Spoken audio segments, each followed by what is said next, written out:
What if there was a place where heaven touched earth, not in the poetic sense we casually throw around today, but in the literal physical sense that ancient people believed with every fiber of their being?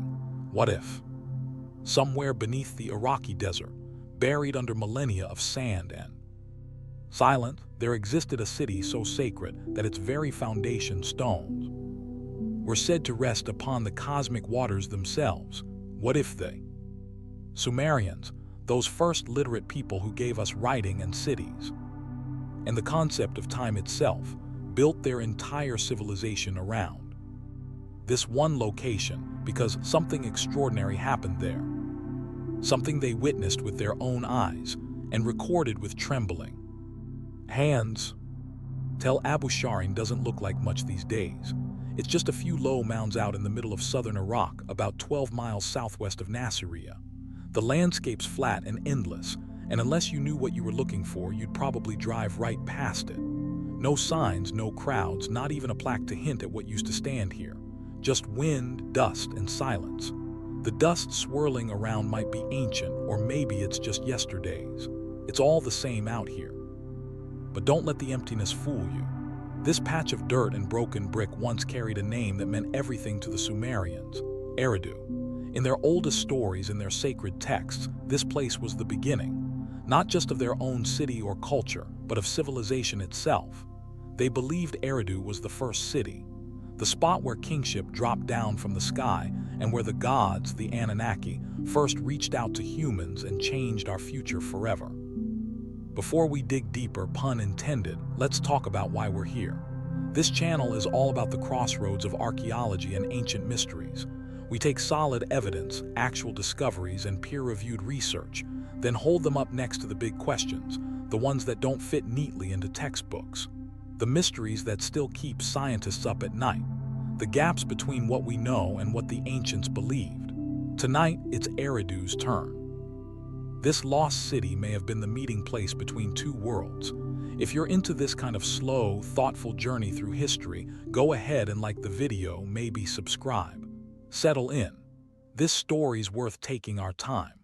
The desert waited 5,000 years for us. We can spare an hour. So picture this. It's 1946. World War II is over. Everyone's trying to rebuild. In a far-off corner of Iraq, a team of archaeologists is about to make a discovery that changes everything we thought we knew about the dawn of civilization. Leading the dig is Fuad Safar, an Iraqi archaeologist trained in the latest scientific techniques.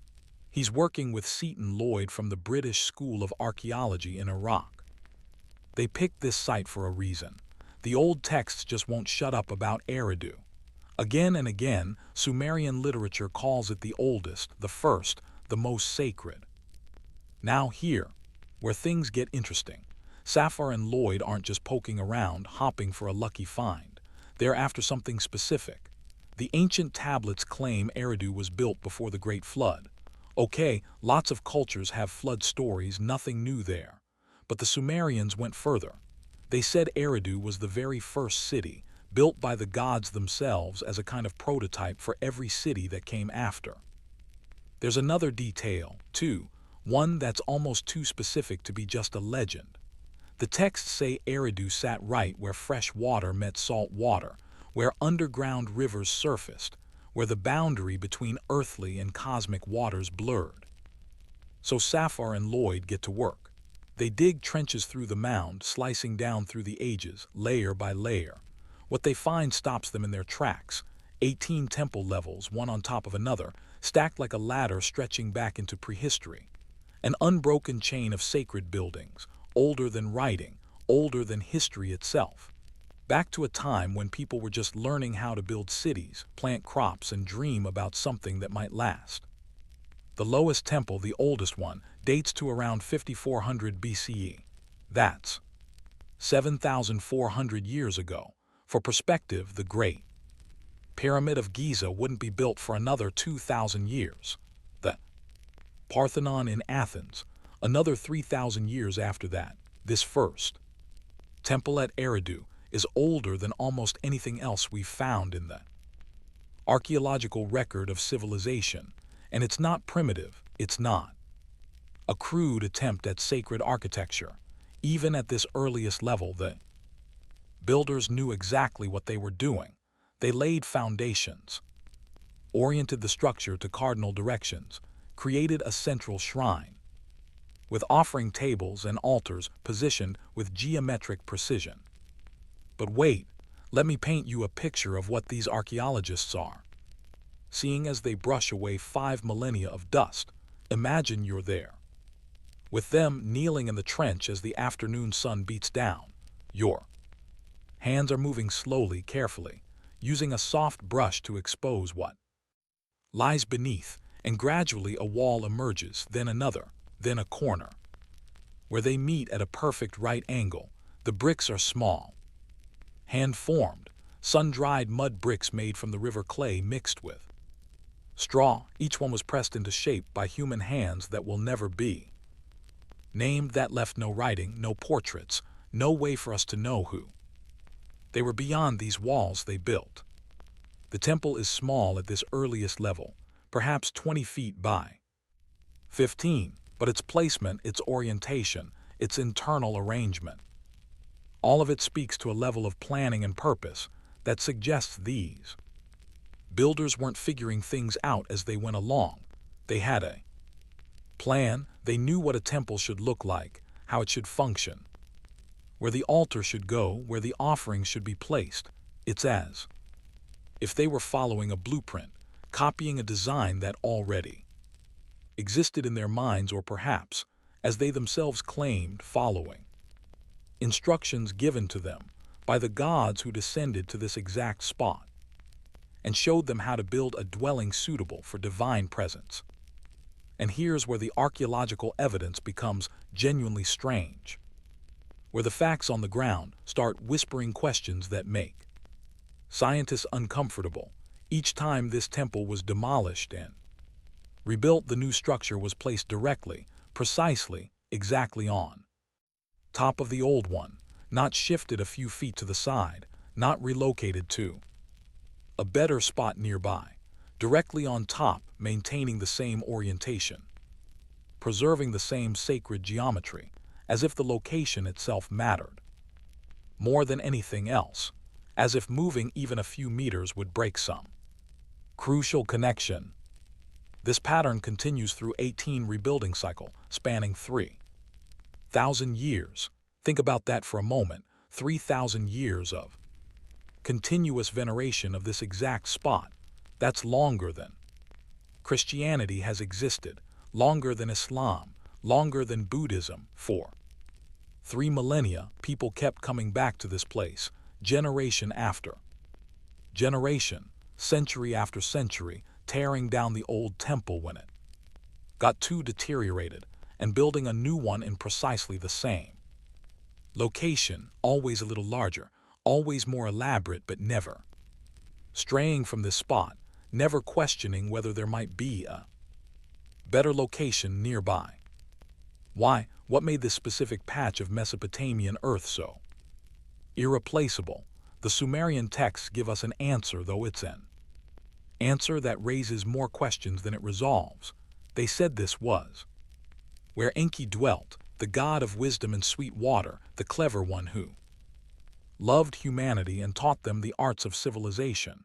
They said his temple, the Iabzu, the house of the cosmic deep, was built directly over the point where the underground waters broke through to the surface, where the boundary between Earth and the primordial ocean became thin enough to cross. But it's more than that.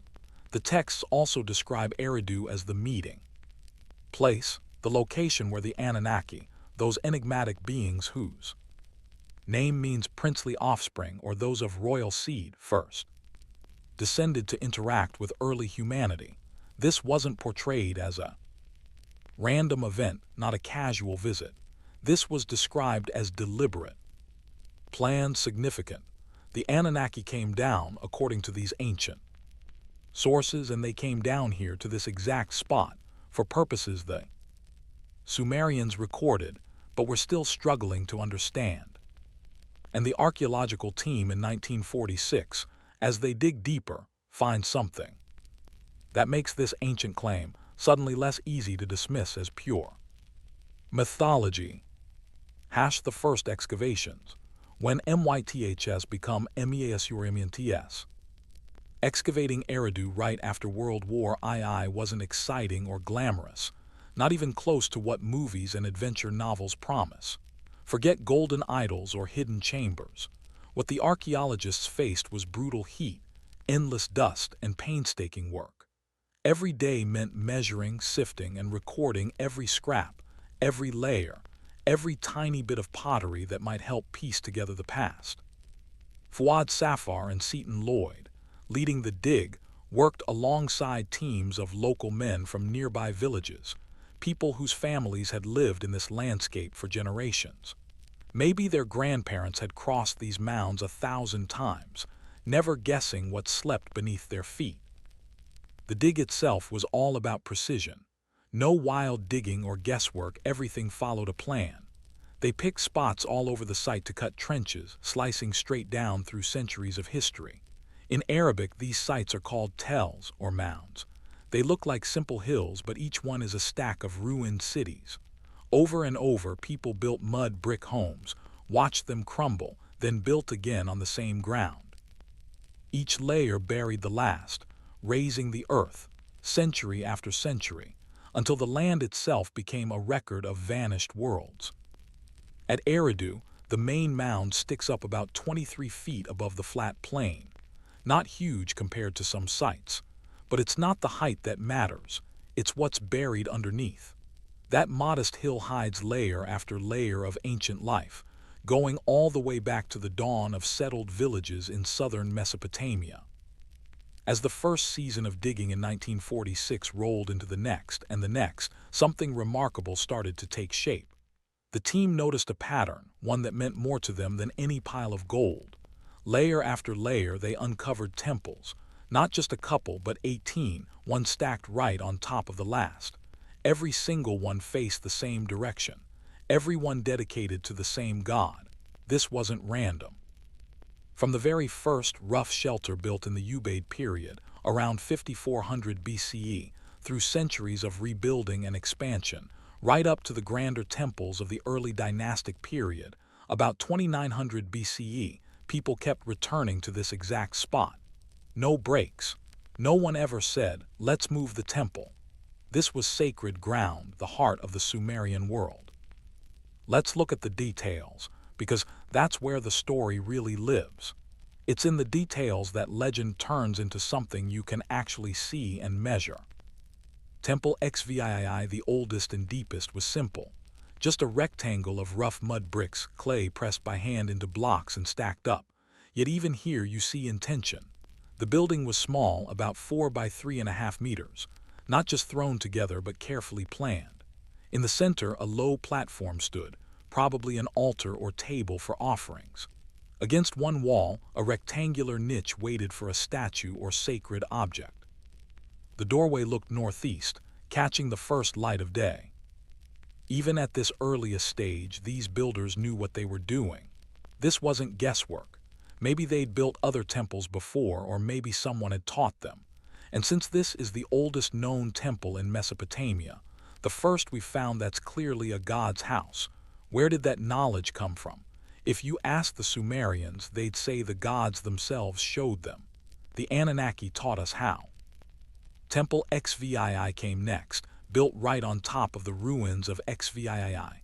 It was a little bigger but kept the same layout, same direction. The bricks looked neater, better made.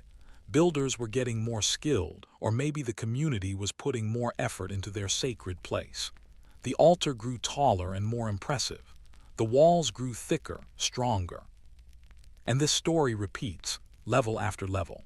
Every generation tore down the old and built something new, always in the same spot, always following the same basic design.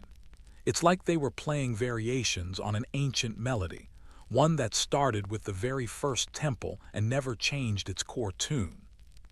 By Temple XV, around 5000 BCE, the structure has grown to 12 meters long. It's becoming a proper temple now, not just a shrine. The walls are plastered with mud wash, smoothed to create a cleaner appearance. The altar area is clearly defined, and for the first time we see evidence of offerings. The archaeologists found fish bones scattered around the altar, along with fragments of pottery vessels that would have held beer or oil. Someone had been making regular offerings here, feeding the deity, maintaining the relationship between the human and divine worlds. Temple XII brings a fascinating innovation. The excavators found what appeared to be a small room built onto the side of the main structure, a kind of annex or storage area. But more interesting was what they found. Beneath the floor of this room, a foundation deposit buried under the threshold sealed when the building was first constructed was a small cache of objects, copper tools, beads of carnelian and lapis lazuli, precious stones that would have come from great distances, from trade routes stretching to Afghanistan, and a small tablet, unfortunately too weathered to read but clearly inscribed with cuneiform script. This was a dedication, a message to the gods or perhaps to future generations, explaining why this building was here, what it meant, who built it. This practice of foundation deposits would continue throughout the history of Mesopotamian temple building. Every major sacred structure would have these caches buried beneath thresholds or under corner stones, their messages in bottles thrown forward through time, carrying the intentions and hopes of people whose names we'll never know. But what makes Eridu's deposits particularly intriguing is what American archaeologists found much later when they returned to the site with modern dating techniques and new questions. In the 1970s, a team from the University of Pennsylvania, led by Dr. James Armstrong, conducted a more limited excavation at Eridu. They were interested in refining the chronology, getting better radiocarbon dates, understanding the environmental context. Armstrong's team brought equipment that hadn't been available to the earlier excavators: ground-penetrating radar, magnetometers, tools that could see beneath the ground without digging. And the readings they got were strange. Below the deepest excavated levels, below Temple XVII, the instruments detected anomalies, voids, the earth, spaces that shouldn't be there, possible chambers or structures that extended even further back into prehistory. Armstrong's team wanted to dig deeper to see what lay beneath the first temple, but local authorities were concerned about site stability. The excavation was already complex, with deep trenches cutting through unstable layers of soft earth. Going deeper might cause collapse, so they recorded their readings, published a cautious paper suggesting there might be earlier structures beneath the known levels, and left it at that. But imagine what that means if there are chambers or buildings beneath the oldest excavated temple, if human activity at this site extends even further back than 5400 BCE, then we're looking at something that predates the beginning of civilization as we define it. We're looking at something that was here before cities, before writing, before the Sumerians as we know them even existed. The texts say Eridu was built before the flood, before the great deluge that wiped away an earlier world. And while mainstream archaeology is appropriately cautious about taking flood narratives literally, it's worth noting that geological surveys of southern Iraq have found evidence of major inundations around 2900 BCE and earlier. The region is prone to catastrophic flooding when the Tigris and Euphrates overflow simultaneously, and in several archaeological sites, including Eridu, excavators have found clean layers of water-laid silt, sterile bands of deposited sediment that indicate the area was underwater for a period of time. At Eridu specifically, Safar and Lloyd found such a flood layer in their excavation. it wasn't as thick as the deposits Leonard Woolley had found. At Ur in 1929, that famous 11-foot layer of clean silt that convinced Woolley he'd found evidence of Noah's flood, but it was there. A clear band of sterile sediment interrupting the sequence of human occupation, proving that at some point this area had been submerged. And here's what's interesting. The temples above the flood layer continue the same architectural tradition as those below it. Same orientation, same design, same dedication to Enki. It's as if after the waters receded, whoever came back knew exactly what had been here. Before, they had memory or records, or direct instruction from survivors who remembered what Eridu had been. They rebuilt it precisely as it was, or as close as they could manage. This is what the Sumerians meant by restoration, that word they used again and again in their building inscriptions. Kings didn't boast about innovation. They boasted about rebuilding things as they were in ancient days, about restoring what had been damaged or lost, about maintaining continuity with a past they considered more perfect than their present. They saw themselves as custodians, not creators, as if the blueprint for civilization had been given to them complete, and their job was just to maintain it, to keep it running according to original specifications. Now, let me take you to another part of the Eridu excavation, because not everything at this site was temples. Around the sacred precinct, the excavators found evidence of a substantial settlement: houses, storage buildings, craft workshops, cemeteries. Real people lived here, worked here, died here. This wasn't just a religious center visited by pilgrims. It was a living city, supporting a population that grew and shrank over the centuries, but never entirely abandoned this location.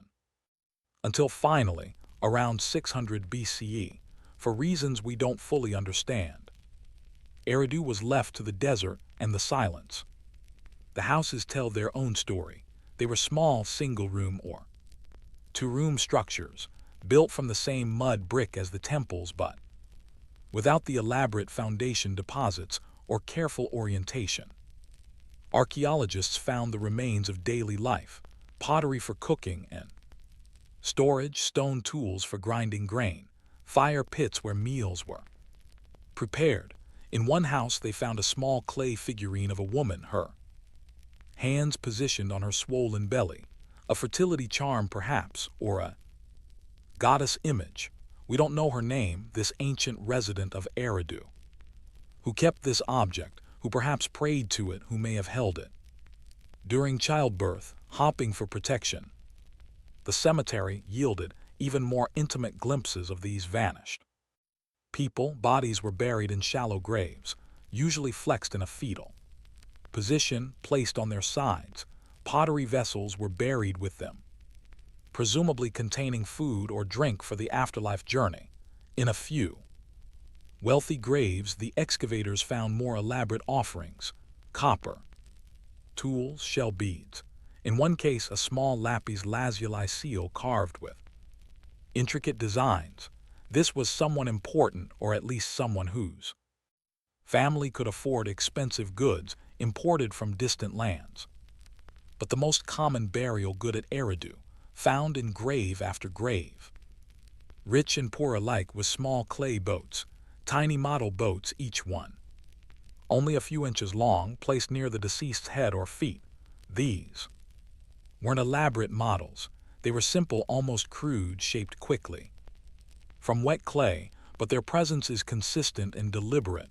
Everyone who died at Eridu, it seems, needed a boat for their journey. Why boats? The Sumerian underworld was accessed by crossing water. The realm of the dead, Kur, lay beneath the earth, beyond a river that had to be traversed. These little clay boats were provisioned for that crossing, practical magic to ensure safe passage. But at Eridu, specifically, boats might have had additional significance. This was the city of Enki, god of water. This was where the cosmic ocean surfaced. Being buried with a boat here wasn't just about the afterlife journey. It was about this place's unique character, its identity as the boundary point between worlds, where water was always the medium of transition, the substance that allowed passage between Earth and the deep. As the 1940s excavations progressed and the team continued mapping the site, they made another curious discovery. Around the temple precinct, they found what appeared to be a large pool or basin, carefully constructed with clay-lined walls. It measured approximately 15 meters across and had been kept filled with water based on the mineral deposits and water staining on the walls. This wasn't a practical well for drinking water. It was too large, too carefully constructed, too close to the temple to be purely utilitarian. The excavators proposed that this was a sacred pool, a ritual basin used for purification ceremonies. Priests would bathe here before entering the temple. Offerings would be washed here. Perhaps it was even understood as a manifestation of the Abzu itself, that cosmic ocean that Enki ruled, brought up from the depths and contained here so that worshippers could see and touch and enter the waters of creation. Imagine approaching the temple at Eridu in its heyday, say around 3000 BCE, when the city was thriving. You're a pilgrim from another city, perhaps from Ur to the south or Uruk to the north. You've traveled for days across the flat Mesopotamian plain, following canals and rivers, asking directions from villagers and fellow travelers, and finally, you see it rising from the desert, the ziggurat of Eridu, that stepped pyramid structure that has replaced the earlier simpler temples. Its mud brick walls plastered white with gypsum, gleaming in the sun like a beacon. As you get closer, you see the sacred pool glittering near the temple base. Palm trees planted around it provide shade. Priests in white linen move along the walkways, attending to their duties. You show up with your offerings. Maybe it's a clay jar of beer you lugged all the way from home. Maybe it's a fish you pulled from the canal at sunrise, still slick and cool in your hands. You hand these over at the temple gate. A priest, just one of the lesser ones, takes them. He mumbles a ritual phrase you've heard so many times growing up, words that always sounded important but never quite clear. He points you toward the pool. You know the drill. You have to wash before you set foot in the sacred space. So you wade in. The water's warm, sun-baked, swirling around your legs up to your waist. For a second you remember all the old stories. They call this pool the Abzu. Supposedly, these are the first waters, older than everything. Enki's realm is down there, somewhere beneath the surface. You imagine diving, pushing down through the layers of the world, maybe catching a glimpse of the god himself, surrounded by secrets. But you don't dive. You wash just as you're supposed to and then climb out, dripping, a little more awake now. The temple rises in front of you, huge, heavy, the stairs shooting up toward the sun. Most people never climb all the way up. Only the priests and the kings even get close to the top, where Enki's shrine waits. You stop at the lower courtyard where everyone gathers. You add your gifts to the mound building up by the altar: bread, beer, fish, oil, grain. The smell hits you hard, thick and sweet in the heat. Later, the priests will pass most of it around to the temple staff and people who depend on them. The gods take their share first, of course, but what's left is blessed, free for people. Standing there in the crowded courtyard, looking up at those impossible stairs, your mind drifts. You know the old tales. This is where Enki came down, where the Anunnaki first walked among humans, teaching them how to live. Your grandfather told you stories from his grandfather, back when people were wild, eating grass, naked, lost. The gods took pity on us, he said. They taught us to plant, to build, to write things down so we'd remember. And it all started here at Eridu. Are the stories true? You honestly don't know, but you do know Eridu is ancient, older than any other city. Everyone says so. The ground under your feet has been sacred longer than anyone can remember. And there's something about this place, the weight of history, the prayers piled up over generations, the sheer age of it all, that makes the divine feel close, more real. It's different from life back in your own city where the sacred feels far away. This is what archaeologists dig for, not just bricks or bones, but memory, belief. The echo of thousands of years of people coming here convinced this spot, this patch of dusty ground in Mesopotamia, mattered.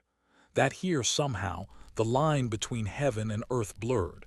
The Anunnaki stepped down and everything changed. But what really happened? What experience marked this place as sacred and kept people coming back for 3,000 years? Archaeology can only get you so far. It shows you the temples, the offerings, the long, unbroken line of worship. It proves the Sumerians cared about this place, poured their energy into it, never let it go, even when other cities took the spotlight. But archaeology can't show you what the Sumerians felt here. It can't uncover belief. It can't put a date on a meeting with a god. For that, you have to look at the words they left behind, pressed into clay tablets, somehow surviving all these centuries because fired clay just lasts. And that's where things get really interesting. Because those tablets, when they talk about Eridu, tell a story that's both more detailed and way stranger than you'd expect. The tablets speak, when gods had addresses. Funny thing about Eridu, the stories we have about it didn't come from Eridu itself.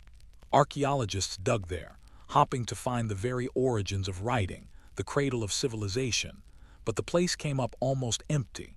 The real treasure trove. Turns out it was hiding in other cities. Scribes in places like Nippur kept Eridu's legends alive, copying old myths and rituals long after Eridu's political power faded into history. Nippur, now that's the city that really kept Sumerian mythology going. It sat about 180 kilometers northeast of Eridu. It never ruled an empire or sent armies marching, but it was the beating spiritual heart of Sumer. This was the city of Enlil, the top god, the one who split heaven from earth and set the universe in order. Because of that, Nippur's temples needed endless copies of hymns, prayers, stories of creation and gods, everything you'd need for ceremonies or to train new priests. Generation after generation, scribes there just kept writing and rewriting, preserving what mattered. When archaeologists showed up in Nippur in the late 1800s and early 1900s, they hit the jackpot. Thousands of clay tablets tucked away in the temple complex. Those tablets are now scattered all over the world. You'll find them in Philadelphia at the Penn Museum, in Istanbul at the British Museum, the Louvre, Chicago's Oriental Institute, really everywhere. Now, thanks to digitization, a lot of these texts are online too. Oxford's electronic text corpus of Sumerian literature lets anyone, anywhere, read, study, and even translate these ancient words without hopping on a plane. Among all those clay tablets, a handful talk directly about Eridu, and the details are, honestly, pretty wild. These aren't just generic hymns to some distant god. We're talking about specific stories, names, and events, moments when the world worked in ways that feel totally alien now. Take a text called The Debate Between Winter and Summer. It's all about how the world came to be and how civilization got its start. After Enki makes the earth fertile, establishes cities, hands out jobs to the gods, the text says, "In those days, in the beginning, in those nights, in the far-off beginning, in those years, in the far-off years when Enki made the rivers flow. He made Eridu rise up from the pure waters and founded it." The wording stands out. Made Eridu rise up. Not built, not founded, but made it rise.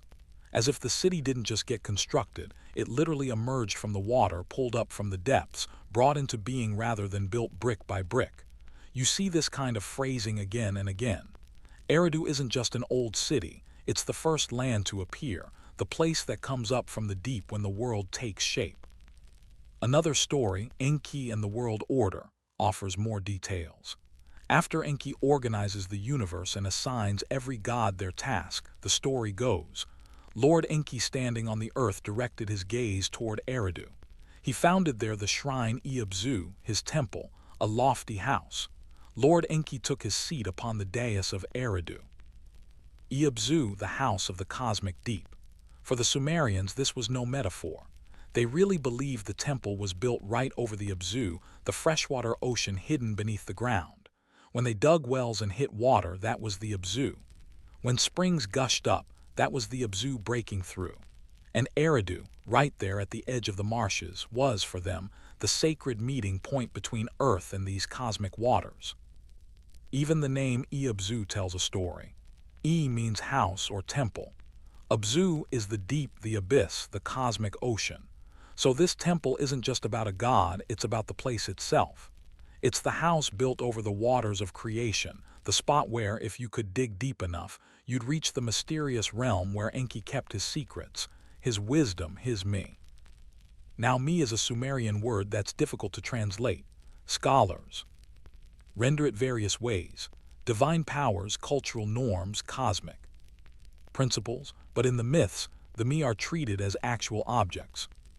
Things that can be possessed, transferred, stolen.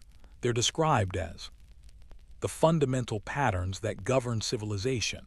There are supposedly over 100 me, including kingship, priesthood, truth, warfare, prostitution, music, craftsmanship, and many others.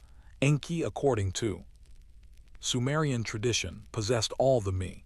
He kept them in his temple at Eridu, stored in the depths of the Abzu, guarding them until humanity was ready to receive them.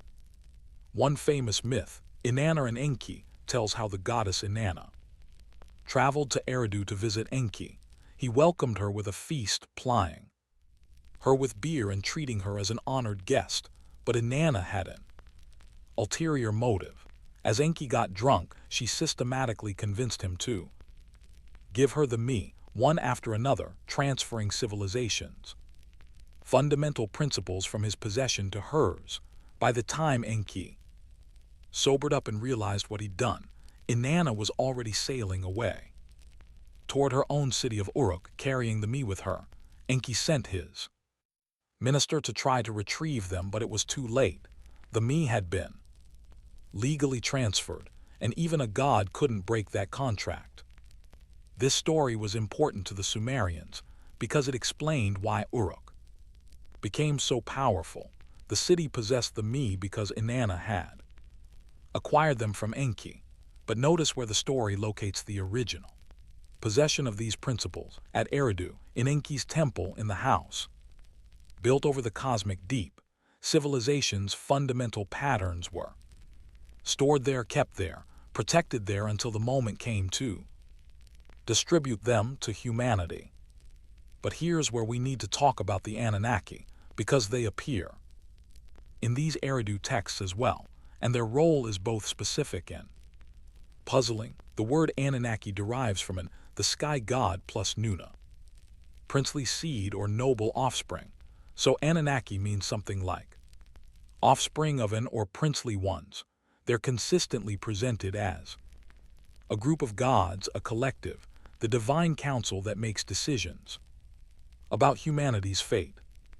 In the creation myths, the Anunnaki are described as being born after the first generation of gods. They're younger than Enki, heaven and earth, younger than Enlil, lord of air, but still divine, still powerful, and according to several texts, they were assigned to earth to perform labor, to dig irrigation canals and cultivate fields. But they rebelled against this work, complaining that it was too hard, that divine beings shouldn't have to break their backs in endless toil. So Enki proposed a solution: create a new species, humans, who would take over the labor and free the Anunnaki from their burden. This creation narrative appears in multiple Sumerian and later Akkadian texts. The most complete version is in the Akkadian poem known as the Atrahasis, which describes how the goddess Ninhursag, also called Nintu or Mami, formed humans from clay mixed with the blood of a slaughtered god. 7 males and 7 females were created in the first batch, and then the process was refined, improved, standardized. Humans were designed to be intelligent enough to follow instructions, but mortal enough that they wouldn't live forever, and compete with the gods. Now here's where modern interpretation becomes contentious. Writers, like Zecharia Sitchin, took these creation narratives and interpreted them literally as describing genetic engineering by extraterrestrial beings. The Anunnaki became aliens. The clay became genetic material. The temple at Eridu became a laboratory where humans were created through DNA manipulation, and an entire alternative history industry grew up around this interpretation, selling books and producing documentaries that claim to reveal what mainstream archaeology is hiding about humanity's true origins. But when we look at what the Sumerian texts actually say, without forcing modern concepts onto them, a different picture emerges. These are sophisticated theological narratives, not technical manuals. The Sumerians were wrestling with profound questions. Where did we come from? Why do we die when the gods don't? Why do we have to work so hard? Why does life involve suffering? Their answers involved divine creation. Yes, but creation for a specific purpose. Humans exist to serve the gods, to maintain the temples, to keep the cosmic order functioning. We're part of the divine economy, necessary but subordinate. And Eridu, in this theological framework, is where it all started. The first contact between gods and humans occurred, where Enki descended and took up residence on Earth, making this location his primary dwelling place. The texts are explicit about this. They say Enki took his seat upon the dais of Eridu. They describe him dwelling in the Iabzu, managing the cosmic waters from there, teaching humans the arts of civilization from there. One text that fascinates me is Enki and Ninursag, which describes Eridu in its ideal state before disease and old age existed. The poem says, in Eridu the raven did not yet call, the partridge did not cackle, the lion did not kill, the wolf did not seize the lamb. Unknown was the kid-killing dog. Unknown was the grain-eating boar. It's describing a paradise, a golden age when the city was new and the world was perfect. No predation, no violence, no suffering, just harmony. But then the text describes how this perfection was lost. Enki and Ninursag create plants and animals, experimenting with life forms. Things go wrong. Ninursag curses Enki for eating plants she'd created without permission. He begins to die only when the other gods intervene and persuade Ninursag to heal him. Does Enki recover? But the paradise is broken, the harmony is lost. From that point forward, the text suggests the world operates according to different rules. Death enters. Suffering begins. The golden age ends. This narrative pattern shows up in many cultures. Eden and the fall. The Greek golden age declining through silver and bronze to the current age of iron. The Hindu ages of decreasing perfection from the Satya Yuga to the current Kali Yuga. There's something universal about this idea that things used to be better, that we've fallen from an original state of grace, that paradise existed once, but was lost through some failure or mistake. For the Sumerians, Eridu represented that lost paradise. It was where everything began, where the relationship between gods and humans was first established, where the ideal plan for civilization was laid out. But it was also where something went wrong, where the perfection couldn't be maintained, where the golden age gave way to the complicated, difficult reality of mortal existence. The texts describe Enki dwelling at Eridu for a long time, teaching humans, establishing the patterns of civilization, ensuring that his worship would continue. But gradually, as we read through the corpus of Sumerian literature, Enki's direct presence at Eridu becomes less immediate. He's still the city's patron god. Offerings are still made to him there, but he no longer walks among humans as directly as the texts describe for the earliest period. The gap between divine and human realms widens. The age of direct contact gives way to an age of mediated contact through priests and rituals. This matters because it mirrors what we actually see in archaeology. At first, the earliest temples at Eridu are tiny, almost cozy, like they're meant for one-on-one moments between a person and a god. Then, as the place grows, everything changes. The temples get bigger, fancier, more complicated. Suddenly, you've got courtyards for everyday folks, inner rooms only priests can enter, and special shrines way up high for just the top initiates. The buildings themselves start to show a real split, a growing distance between people and the divine, between earth and sky. Fast forward a few centuries, and by 2000 BCE, Eridu isn't the powerhouse it used to be. Cities like Uruk, and later Babylon have taken over as the main players in politics and trade. But Eridu doesn't lose its sacred pull. Kings still make the trip to pay their respects. Temples are still standing, even as the city empties out. The place keeps its religious weight, even when not many people are left. Jump ahead again all the way to around 600 BCE. There's this king, Nabonidus, the last king of independent Babylon, who comes to Eridu and is shocked by the ruins. He wants to fix things the right way, so he has workers dig deep, searching for the very first foundations. They keep going through centuries of debris until they hit the oldest bricks, the ones from the original temple. The scribes read the ancient inscriptions, find out which gods people worshipped here, then rebuild the temple as it was meant to be. That's wild to think about. Even after almost 5,000 years, people still care about Eridu. They still treat it as sacred ground. They still believe there are secrets buried there worth saving. And when Nabonidus's crew digs into the earth, they're basically doing what modern archaeologists would do thousands of years later, uncovering history, looking for answers, trying to piece together what happened here and why it mattered so much. What did they actually find? The old texts don't spell it out, but you can picture the scene, the workers breaking through to the oldest layer, reading inscriptions that were already ancient in their own time, standing on ground that connects them to the very start of their civilization, wondering, just like we do now, which parts of the stories were real, which were legend, and how much the old myths actually tell us about the world. Maybe they asked themselves, as we still do, if the gods really walked there. Did the Anunnaki truly descend to this spot? Did Enki actually live in that temple over the cosmic sea?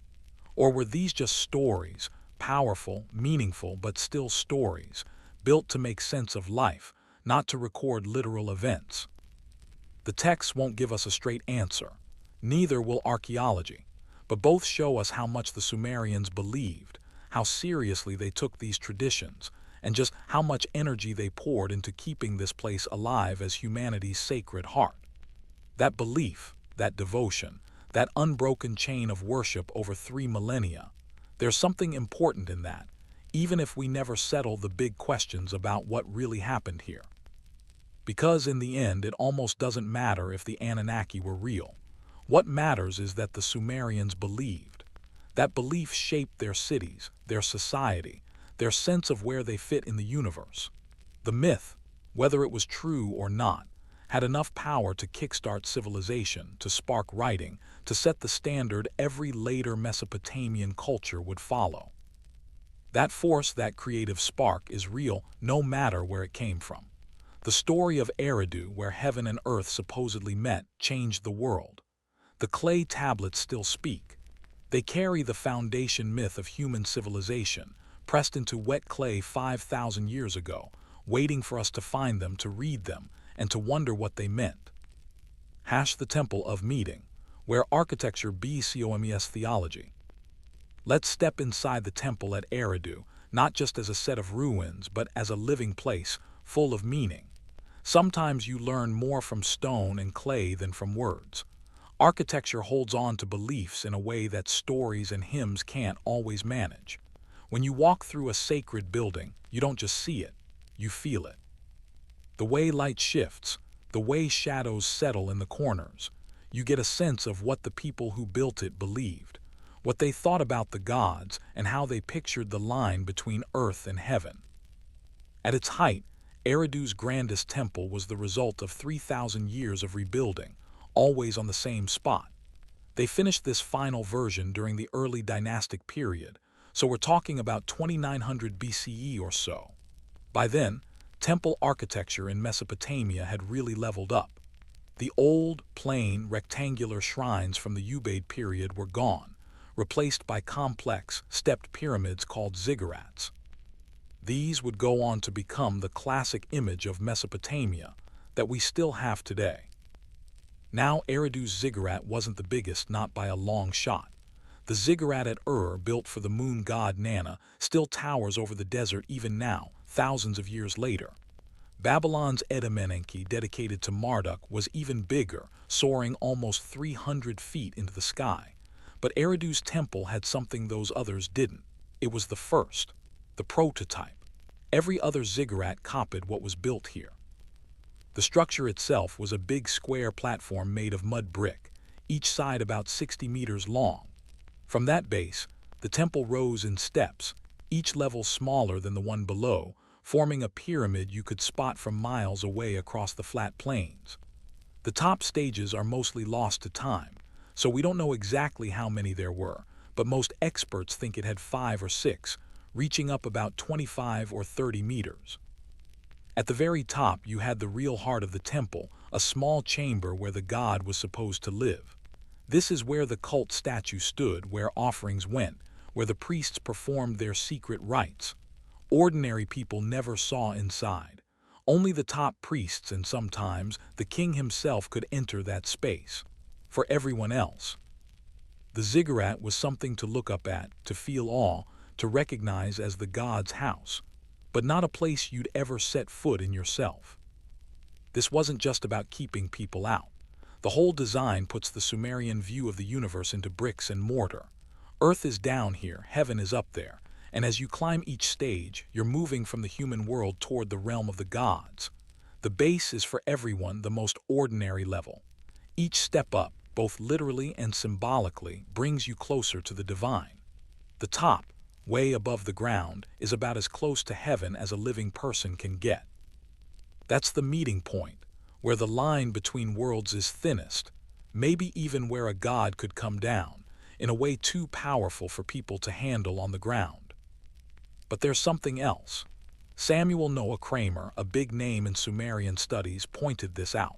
The ziggurat wasn't just about reaching up. It also reached down. Underneath the temple, both in belief and maybe in fact, were chambers and passageways that led deep into the earth, toward the Abzu, the sweet, underground waters.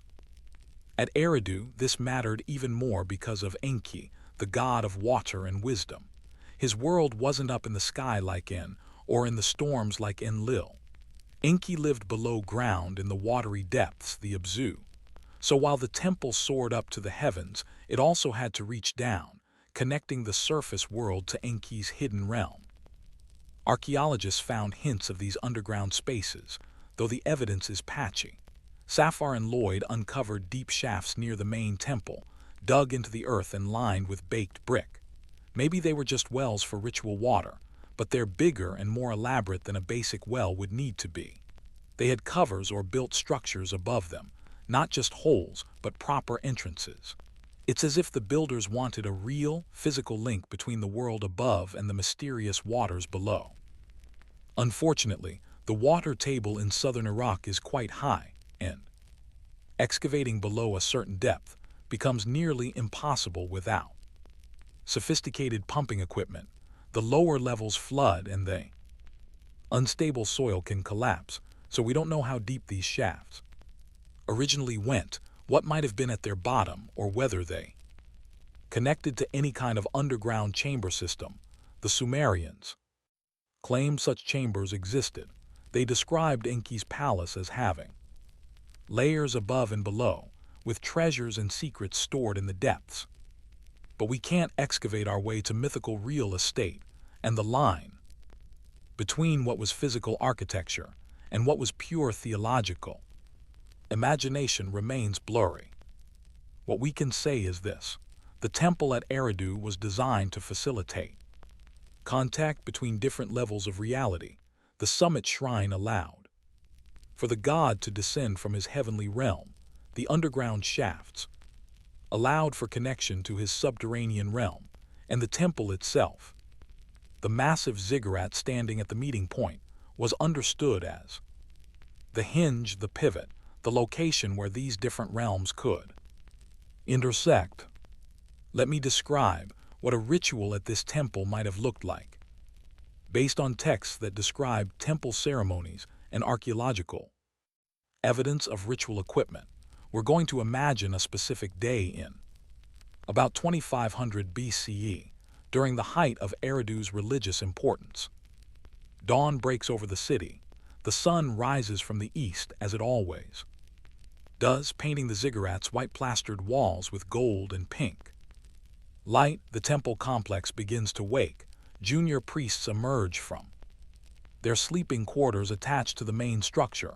They've undergone ritual purification the night before, bathing in the sacred pool, reciting prayers, preparing themselves for the day's service. Their first duty is to wake the god. Yes, the Sumerians believed the gods needed to be awakened each morning, to be cared for like any person who sleeps and eats and requires service. A procession of priests ascends the ziggurat stairs, carrying specific ritual implements.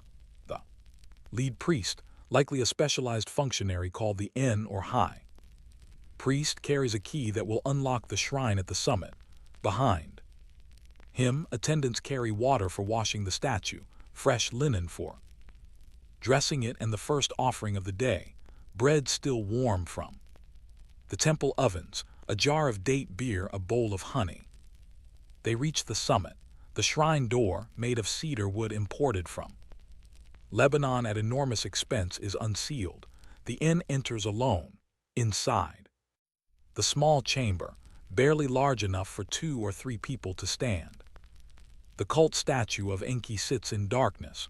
We don't know exactly what this statue looked like, because none have survived from Eridu itself. But similar statues from other temples give us clues. It would have been life-sized or slightly larger, carved from wood and covered with gold leaf. The eyes would have been made from shell and lapis lazuli, starring with disconcerting realism. The beard would have been elaborately curled, the hair styled in the fashion of the period. The statue would have been dressed in actual cloth garments, jewelry placed around its neck, a crown set upon its head. The N approaches the statue and speaks the morning prayer, words that have been passed down through generations of priests, words in Sumerian that even by 2500 BCE are already archaic, already mysterious. Lord of Eridu, Enki of the flowing beard, wise one who knows the heart of the gods, awaken, your house awaits you, your people call you. The great boat, possibly referring to the ziggurat itself, has been prepared. Rise, Lord, and take your place. The statue, of course, doesn't move or speak. The Sumerians weren't naive. They understood that wood and gold don't become animate just because you pray to them, but they believed that the god's essence, his divine presence, could inhabit the statue when properly invoked, could be present there in a way that made offerings and prayers effective. The statue was a vessel, a meeting point, a physical anchor for a divine being who otherwise existed in realms beyond human perception.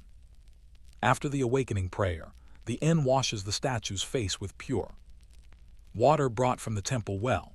He replaces yesterday's clothing with fresh linen. He places the food offerings on the small altar before the statue, and then he withdraws, backing out of the shrine, respectfully, never turning his back on the god's image, sealing the door behind him. This ritual occurs every single day without fail. Rain or shine, war or peace, prosperity or famine, the god must be awakened, fed, tended. The relationship between divine and human, between Enki and his city, is maintained through these daily acts of service. but certain days are special, marked on the ritual calendar that priests keep meticulously. These are festival days when more elaborate ceremonies occur. On these occasions, the entire population of Eridu would have been involved. Imagine such a day, the New Year festival, perhaps celebrating the annual flooding of the rivers that made agriculture possible, celebrating Enki's gift of water that sustained life in this desert environment. The city is transformed, streets are cleaned, houses are freshly plastered, everyone wears their best clothing. In the morning, a great procession forms at the city gate. Musicians with drums and lyres provide rhythm. Singers chant hymns in voices trained from childhood for this purpose. Dancers perform prescribed movements, telling stories through their bodies, enacting myths of creation and divine victory over chaos. At the center of the procession is a boat, not a real boat meant for water, but a ceremonial boat made of wood and decorated with gold and precious stones, carried on poles by specially chosen bearers. Inside this boat sits a representation of Enki, possibly a smaller cult statue or an emblem of some kind. This is the god's ritual journey through his city, his annual inspection of his domain, his blessing conferred on the people who serve him. The procession winds through the city streets, pausing at certain locations for ritual actions. At the main market, offerings are made to ensure prosperity in trade. At the city walls, prayers are said for protection from enemies. At the canal gates, special ceremonies ask for proper water flow in the coming year. Every aspect of urban life is touched by this ritual. Every space is blessed by the god's symbolic presence. Finally, the procession arrives at the temple complex. The boat is carried up the ziggurat stairs, a difficult and dangerous task given the steepness of the ascent and the weight being borne. At each stage, the procession pauses for prayers and offerings. At the summit, the boat is brought into the shrine, where it will remain for the duration of the festival, usually 3 days. During these 3 days, something interesting happens that text describe, but we struggle to fully understand. The king, if he's present in the city, must enter the shrine and undergo a ritual called the sacred marriage. This is one of Mesopotamia's most mysterious and controversial rituals. The king represents the male principle, fertility, divine kingship. A high priestess represents the female principle, often specifically the goddess Inanna, in a ritual that may have involved actual sexual intercourse or may have been purely symbolic. The king and priestess unite in the shrine, and through this union, the land's fertility is renewed. Cosmic order is maintained. The relationship between heaven and earth is reaffirmed. Scholars debate endlessly whether this ritual involved literal sex or symbolic representation. The texts are ambiguous, using poetic language that could be read either way, but what's clear is that the Sumerians believed this ritual was essential. Without it, the crops might fail. Without it, the rivers might not flood properly. Without it, the delicate balance between divine and human realms might collapse. At Eridu specifically, the sacred marriage would have had unique character because it involved Enki rather than other deities. Enki was the god of wisdom, of secret knowledge, of deep waters and hidden things. Union with Enki, even symbolically, implied gaining access to mysteries, to knowledge not normally available to humans. The king who emerged from that shrine after the ritual would have been understood as transformed, as carrying some of Enki's wisdom, as having briefly touched the divine realm and returned with its blessing. Now, let's talk about something that appears in multiple texts, but that archaeologists have never satisfactorily explained: the Mi ceremonies. Remember, the Mi are those divine principles, those cultural patterns that governed civilization. Enki possessed them, stored them in his temple at Eridu, but occasionally, according to the texts, the me needed to be renewed, to be redistributed, to be blessed again. Ceremonies are described where priests would bring out objects that represented the me. We don't know what these objects looked like. Texts just call them me, without further description, as if everyone in ancient times knew what they were, and no explanation was necessary. Modern scholars have speculated endlessly. Were they clay tablets with laws or wisdom texts inscribed? Were they sacred symbols like scepters or crowns? Were they something else entirely, something we can't even imagine because the concept is too alien to our way of thinking? Whatever they were physically, the me were treated with extreme reverence. On specified festival days, these objects would be brought from the temple's storage rooms, possibly from those underground chambers we talked about earlier. They would be displayed in the temple courtyard, where the public could see them from a distance, though not approach or touch them, and then elaborate rituals would be performed, recharging them somehow, renewing their power, ensuring they remained effective for another cycle. After the ceremonies, the me would be returned to storage, but occasionally, according to the myths, they would be transferred. A king might be given certain me as part of his coronation, literally receiving the principles of kingship and leadership. A new temple in another city might receive me to ensure that city's prosperity. And in the famous story we mentioned earlier, Inanna stole the me by getting Enki drunk and convincing him to give them to her. Most of us don't picture gods the way the Sumerians did. We usually think of gods as all-powerful, untouchable, not needing any objects or rituals to do their thing. But for the Sumerians, the whole idea was much more hands-on, almost like technology, honestly. Sure, their gods had power, but that power had to flow through certain channels. It got stored in certain places, accessed in specific ways. The temple wasn't just a spot for worship. It was a vault, a warehouse, the main hub where divine energy concentrated and from where it spread out. Take Eridu. It wasn't just the oldest temple or Enki's main house or the place where civilization kicked off. It was the top repository. All the me, those cosmic principles and powers, started there. Other cities had a few, maybe, but Eridu had the whole set, the original collection that everyone else took from. This is why Eridu stayed important, even when other cities took over politically. You could rule from Uruk, or Babylon. Maybe you had the biggest army or the richest fields. But Eridu had the source code, if you want to put it like that. It held the patterns, the blueprints for civilization itself.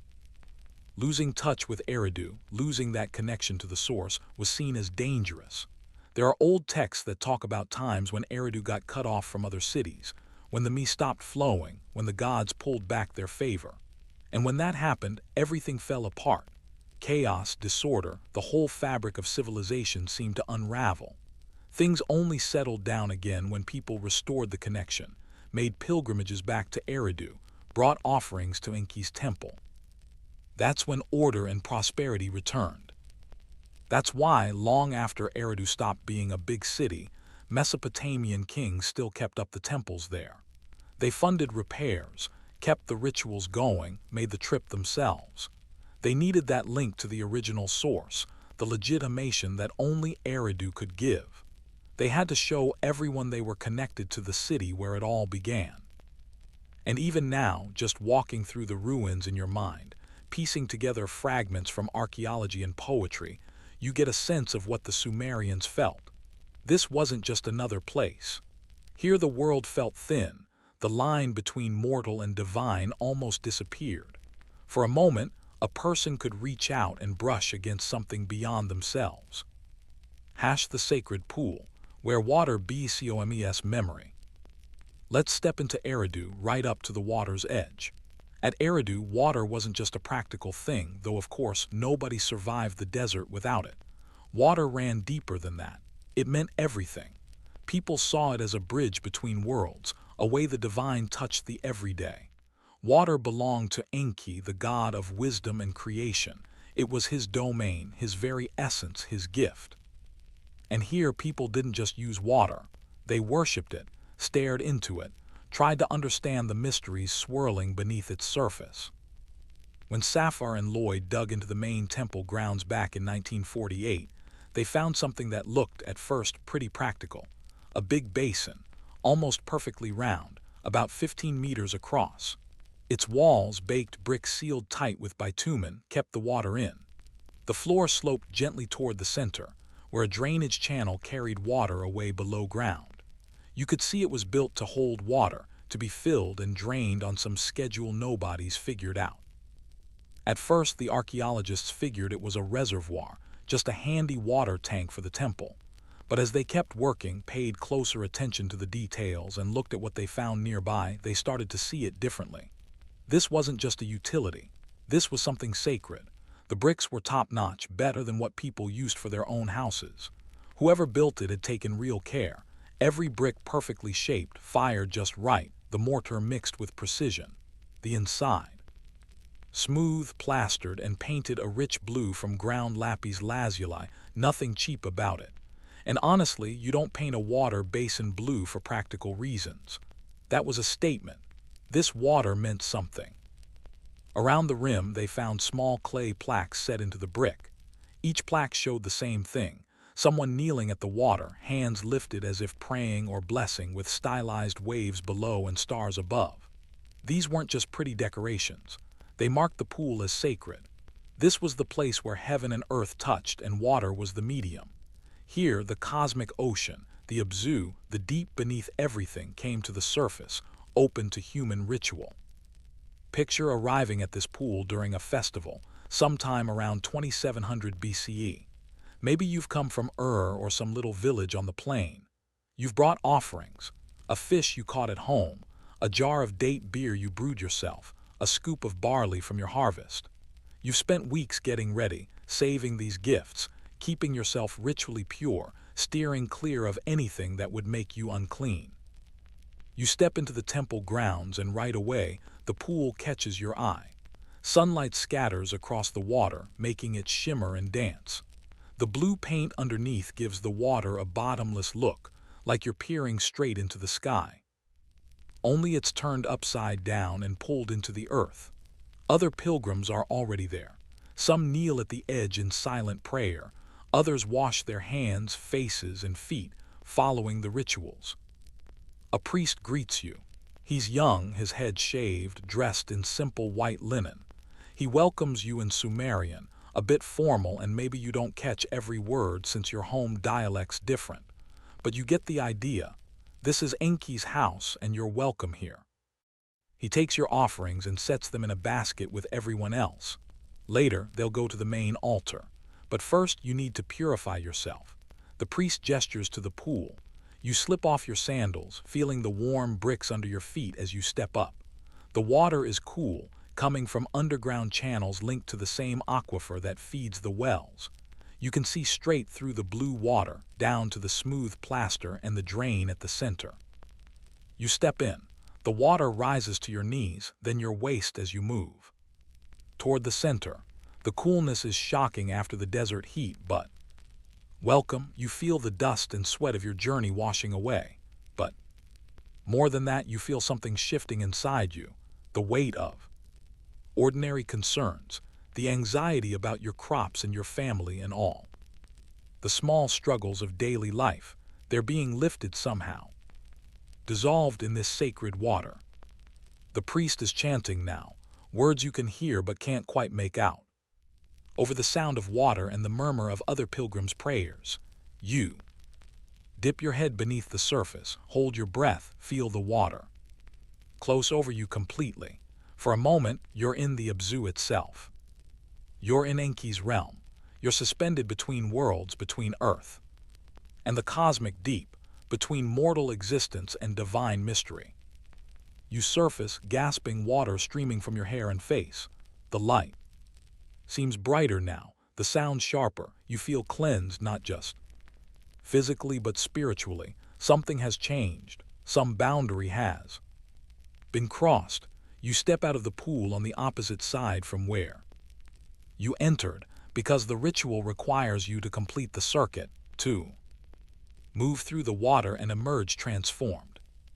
This is what happened at the sacred pool of Eridu, day after day, year after year, for centuries.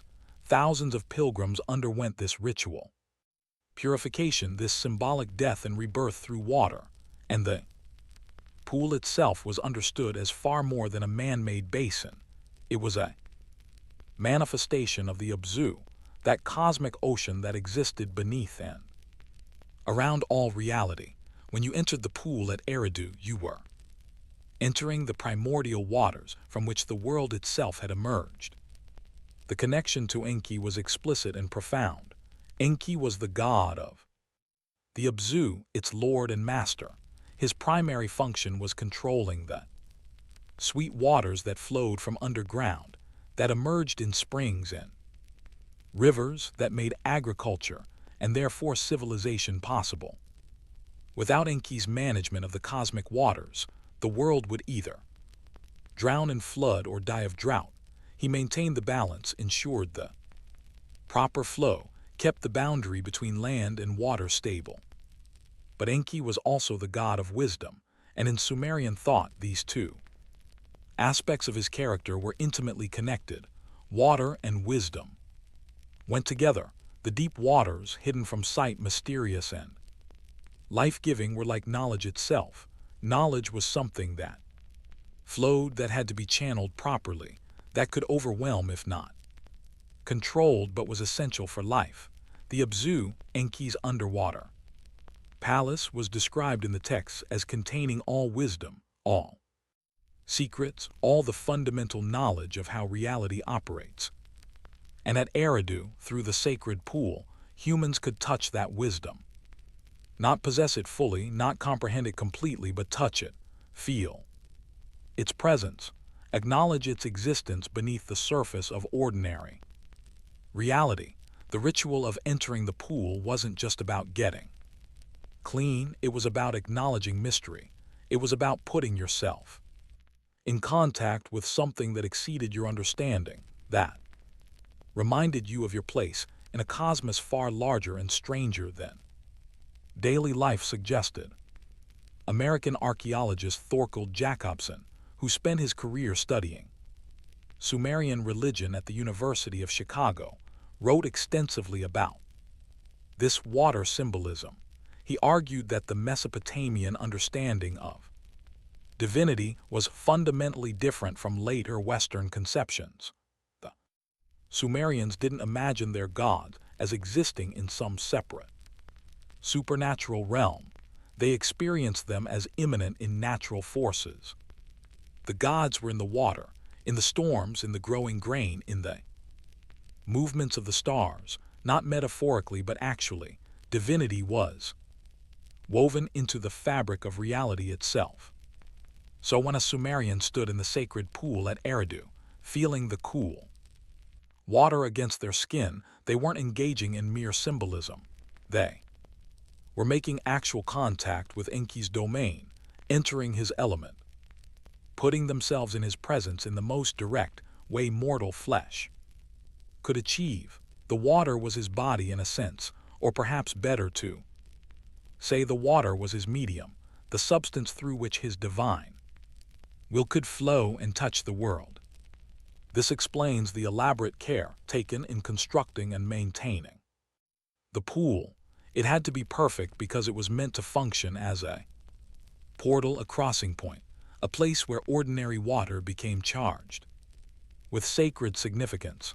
The blue paint wasn't decoration, it was identification, marking this water as belonging to the realm of the Abzu, visually linking it to the cosmic deep.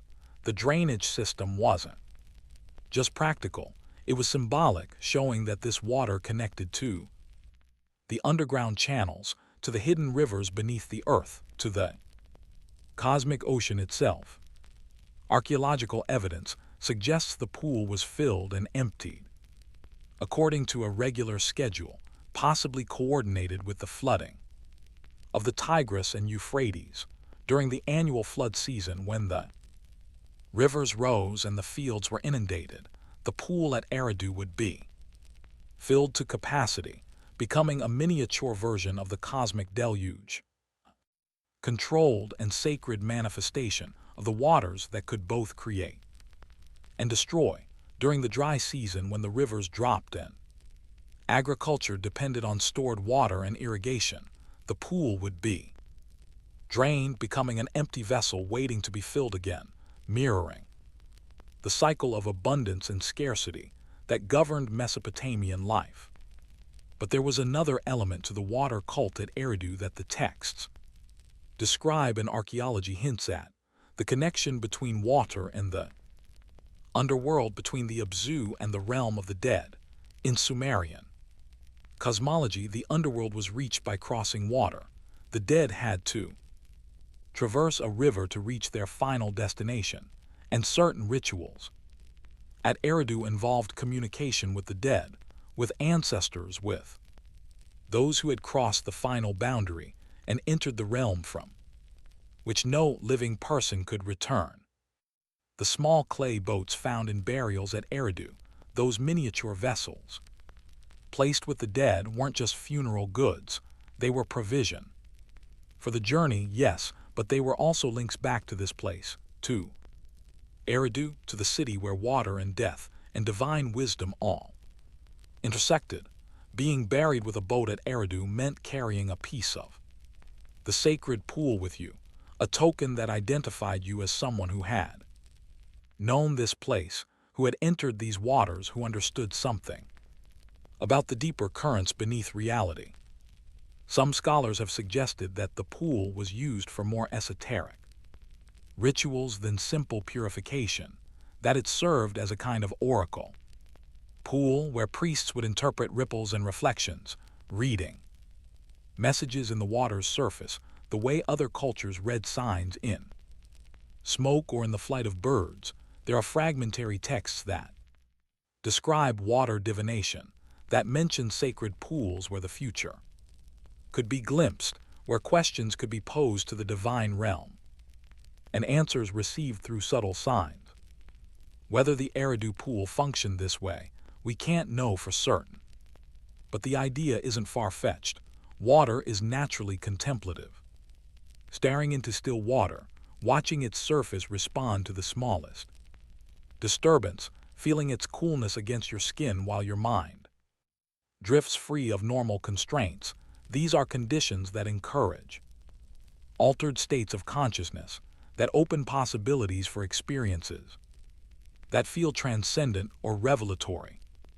And Eridu, of all places, would have been where such practices were most developed, most refined, most sacred. This was the first city, the meeting place, the location where contact between human and divine was understood to be most direct and most possible. If anywhere in the ancient world had techniques for using water as a medium of communication with realms beyond ordinary perception, it would have been here at the sacred pool of Enki's house. As centuries passed and Eridu declined in political importance, the pool continued to be maintained. Kings from other cities, rulers of empires that had long since eclipsed Eridu's power, would send resources to keep the pool functional, to ensure the rituals could continue, because losing access to this specific water, this specific portal, was understood as dangerous. It would be severing a connection that had existed since the beginning of civilization, breaking a link that allowed the human world to remain in contact with the divine foundations beneath. By the time the Neo-Babylonian period rolled around, let's say 600 BCE, Eridu had mostly emptied out. People packed up and left, but the temple complex hung on. The old sacred pool still got filled, right on schedule, and priests kept up the rituals, even if the crowds had thinned to a trickle. At that point, it was less about the numbers and more about stubborn faith. They kept it going, even as the world outside changed so much it was almost unrecognizable. But eventually that too faded. Maybe it was a slow decline, or maybe it just stopped one day without fanfare. The last priests left or died. The last pilgrim made their final journey. One last time someone drained the pool and nobody bothered to fill it up again. The channels underneath clogged with silt. The bricks, baked hard by the sun for centuries, started to crumble. Bitumen seals cracked. The blue paint peeled off in flakes. After 3,000 years, the water stopped and the portal closed. When Safar and Lloyd showed up in 1948, they found nothing but a dry hole, sand and debris where water once shimmered. They measured it, snapped some photos, took notes on how it was built, and then moved on.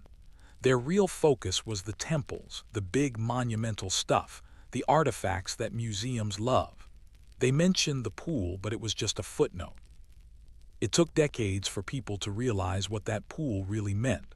Scholars started to get it. Nothing else quite like it in all of Mesopotamia. Sure, other temples had water features, but not on this scale, not with this kind of careful engineering, not built just for sacred experience. This was architecture meant to make something happen, a place for people to come face to face with the divine through water. And that's the part we've lost. We can map out the pool's shape, analyze how they put it together, come up with theories about what went on there. But we can't step into those waters now. We can't feel what those pilgrims felt. We can't reach back and touch what they touched.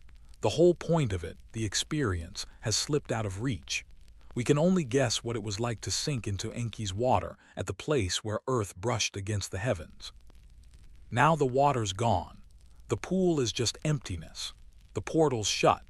Still, the memory lingers in bricks and ancient texts, in the way people kept the place going for centuries, in the leftover blue paint, the images of prayer, the channels that once linked the pool to the deep, cosmic waters the Sumerians imagined beneath the world.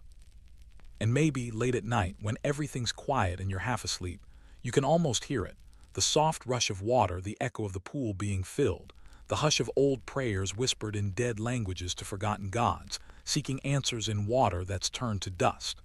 The pool is empty now, but memory, like water, always finds a way through. It seeps back up, unexpected, reminding us that once, long ago, people stood in those sacred waters at Eridu and believed they were touching eternity. The water mystery, following Enki's underground rivers. Let's talk about water. At Eridu, water wasn't just something people needed to survive or to grow crops out in the desert. It was much bigger than that. It was theology, cosmology, the heartbeat of the whole city. Water made this a sacred place. It tied Eridu to the gods, to the Anunnaki, and made this spot the only place where heaven and earth could really meet. The Sumerians said Enki, one of their main gods, ruled over the Abzu, that hidden ocean of fresh water deep underground. Most modern scholars just call this a myth, some poetic way for ancient people to explain springs and wells before anyone really understood hydrology. They figured the Sumerians just imagined a vast sea under their feet because they didn't know any better. But if you actually look at Eridu's landscape, the geology, the water table, it's not that simple. In fact, it's way more interesting. Southern Mesopotamia sits on top of a gigantic aquifer, a huge underground reservoir of fresh water that stretches under a good chunk of Iraq. Rain falls in the Zagros Mountains, soaks through limestone, and then slowly moves underground, heading toward the Persian Gulf. Back in ancient times, before modern wells started draining everything, the water table was much higher. Springs popped up naturally all over the place. And in some spots, especially where geological faults cracked open the earth, water would shoot up to the surface, creating springs that ran all year long, no matter how dry it got. Eridu sits right on one of those cracks, one of these geological sweet spots. In 2003, an American hydrologist, Dr. Michael Crecelius from the University of Texas, dug into ancient water sources in southern Iraq. He wanted to know how the Sumerians actually got their water. He used satellite images, geology surveys, and computer models to figure out where springs probably used to be. What he found was pretty wild. Eridu sits right on top of a fault in the bedrock, a break that would let groundwater rise without much trouble. Computer models said that back in those days, there were at least 3, maybe up to 7, permanent springs right at Eridu or very close by. And these springs weren't just little trickles. Based on the pressure in the aquifer and how the fault worked, Crasilius figured the main spring could have pumped out 500 gallons every minute.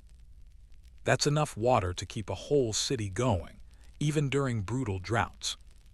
And here, where things get really interesting, the water at Eridu had some unusual qualities because of the local geology. The fault that let the water out also created a mixing zone. Fresh water from deep underground met brackish, slightly salty water closer to the surface, which the Persian Gulf influenced. So you ended up with a gradient, water that ranged from totally fresh to a bit salty, depending on where you collected it. Now think about what the Sumerian texts actually say. Eridu is where the fresh water of the Abzu meets the salt water of the sea. Scholars always assumed this was just myth, some grand metaphor about boundaries between worlds. But Crasilius's research points to something more concrete. Eridu really did sit right at a mixing zone between fresh and brackish water. The Sumerians, who paid close attention to their surroundings, would have noticed. Water from different springs, or even different depths, would taste and feel different. They took this real, physical experience and gave it spiritual meaning. This was where Enki's cosmic ocean literally touched the salty sea, a boundary between worlds you could taste and touch, not just imagine. The archaeology backs this up too. When Safar and Lloyd dug around the main temple, they found all sorts of water management systems, channels cut into the ground and lined with baked bricks, basins and pools for storing water, and a series of deep, carefully placed shafts. These weren't just regular wells. They looked more elaborate, sunk at special spots around the temple. All of it points to how seriously the people of Eridu took their water, and the way they saw it as something almost magical, connecting them to the gods. These shafts were described briefly in the original excavation report, but their full significance wasn't recognized at the time. The excavators thought they were simply wells, practical structures for accessing groundwater, but Dr. Jennifer Pornell, an environmental archaeologist from the University of South Carolina who has studied satellite imagery and historical records of southern Mesopotamia extensively, published a fascinating analysis in 2007 suggesting these shafts had a dual purpose. Yes, they provided water, but their construction was far more elaborate than purely utilitarian need would require. The shafts were lined with specially fired bricks, harder and more water-resistant than normal construction bricks. They descended at least 15 meters below the surface, far deeper than necessary to reach the water table. And they were positioned at geometrically precise points around the temple, suggesting their placement was determined by ritual or symbolic considerations, not just by where it was easiest to dig. Pornell proposed that these shafts were understood as portals, as access points to the Abzu itself. Priests could descend into them, could go down into the earth where Enki dwelt, could literally enter the realm of the cosmic waters. The shafts were in effect the opposite of the ziggurat, while the ziggurat rose toward heaven, allowing the gods to descend from above. The shafts descended toward the Abzu, allowing priests to approach the divine realm from below. Think about the experience of descending into one of these shafts. You're a priest at Eridu, perhaps around 2500 BCE.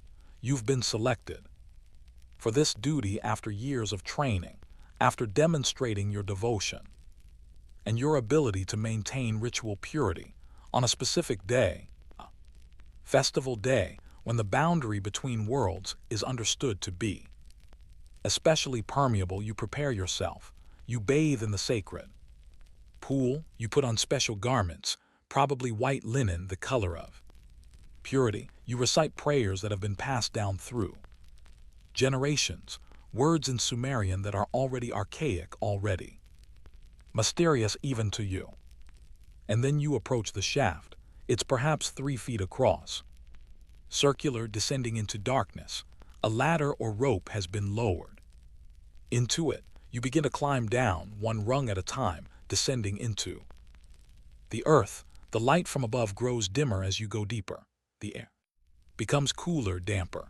You can smell the water, that particular mineral scent of groundwater, clean and ancient and completely different from the smell of river water or rain.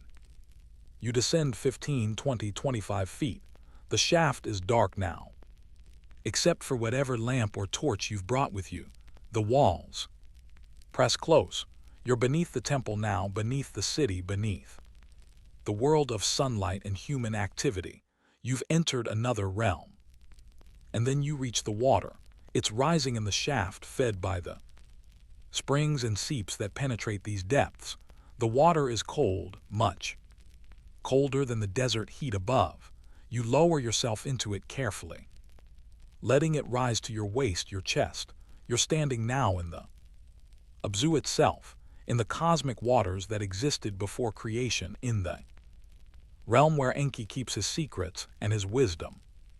What happens next? The texts don't tell us explicitly, but they mention that priests who descended into these waters emerged with knowledge, with messages from the god, with insights that couldn't be obtained any other way. They describe rituals of immersion and emergence, of going down into the deep and coming back up transformed. This wasn't baptism in the Christian sense, wasn't about washing away sin. This was about making contact, about entering the divine realm temporarily and returning with some fragment of what you experienced there. And here's where modern neuroscience offers an interesting perspective. In 2016, Dr. Sarah Parcak, an American space archaeologist who uses satellite imagery to discover ancient sites, gave a lecture at the Archaeological Institute of America's annual meeting where she discussed the psychological effects of ancient ritual spaces. She noted that many cultures have practices involving sensory deprivation or unusual sensory environments, temples built in caves, rituals performed in darkness, ceremonies that involve immersion in water. These practices, she suggested, weren't just symbolic, they were technologies for altering consciousness, for creating mental states that felt transcendent or visionary. Descending into a narrow shaft, going deep underground, immersing yourself in cold water in complete darkness, these conditions would have profound psychological effects, sensory deprivation, mild hypothermia, affecting brain function, the physical stress of the descent and ascent, the anticipation and ritual preparation. All of this combined could induce altered states of consciousness, could create experiences that the priests would genuinely interpret as divine contact, as touching the realm of the gods. Were they really contacting Enki? Were they really entering the Abzu?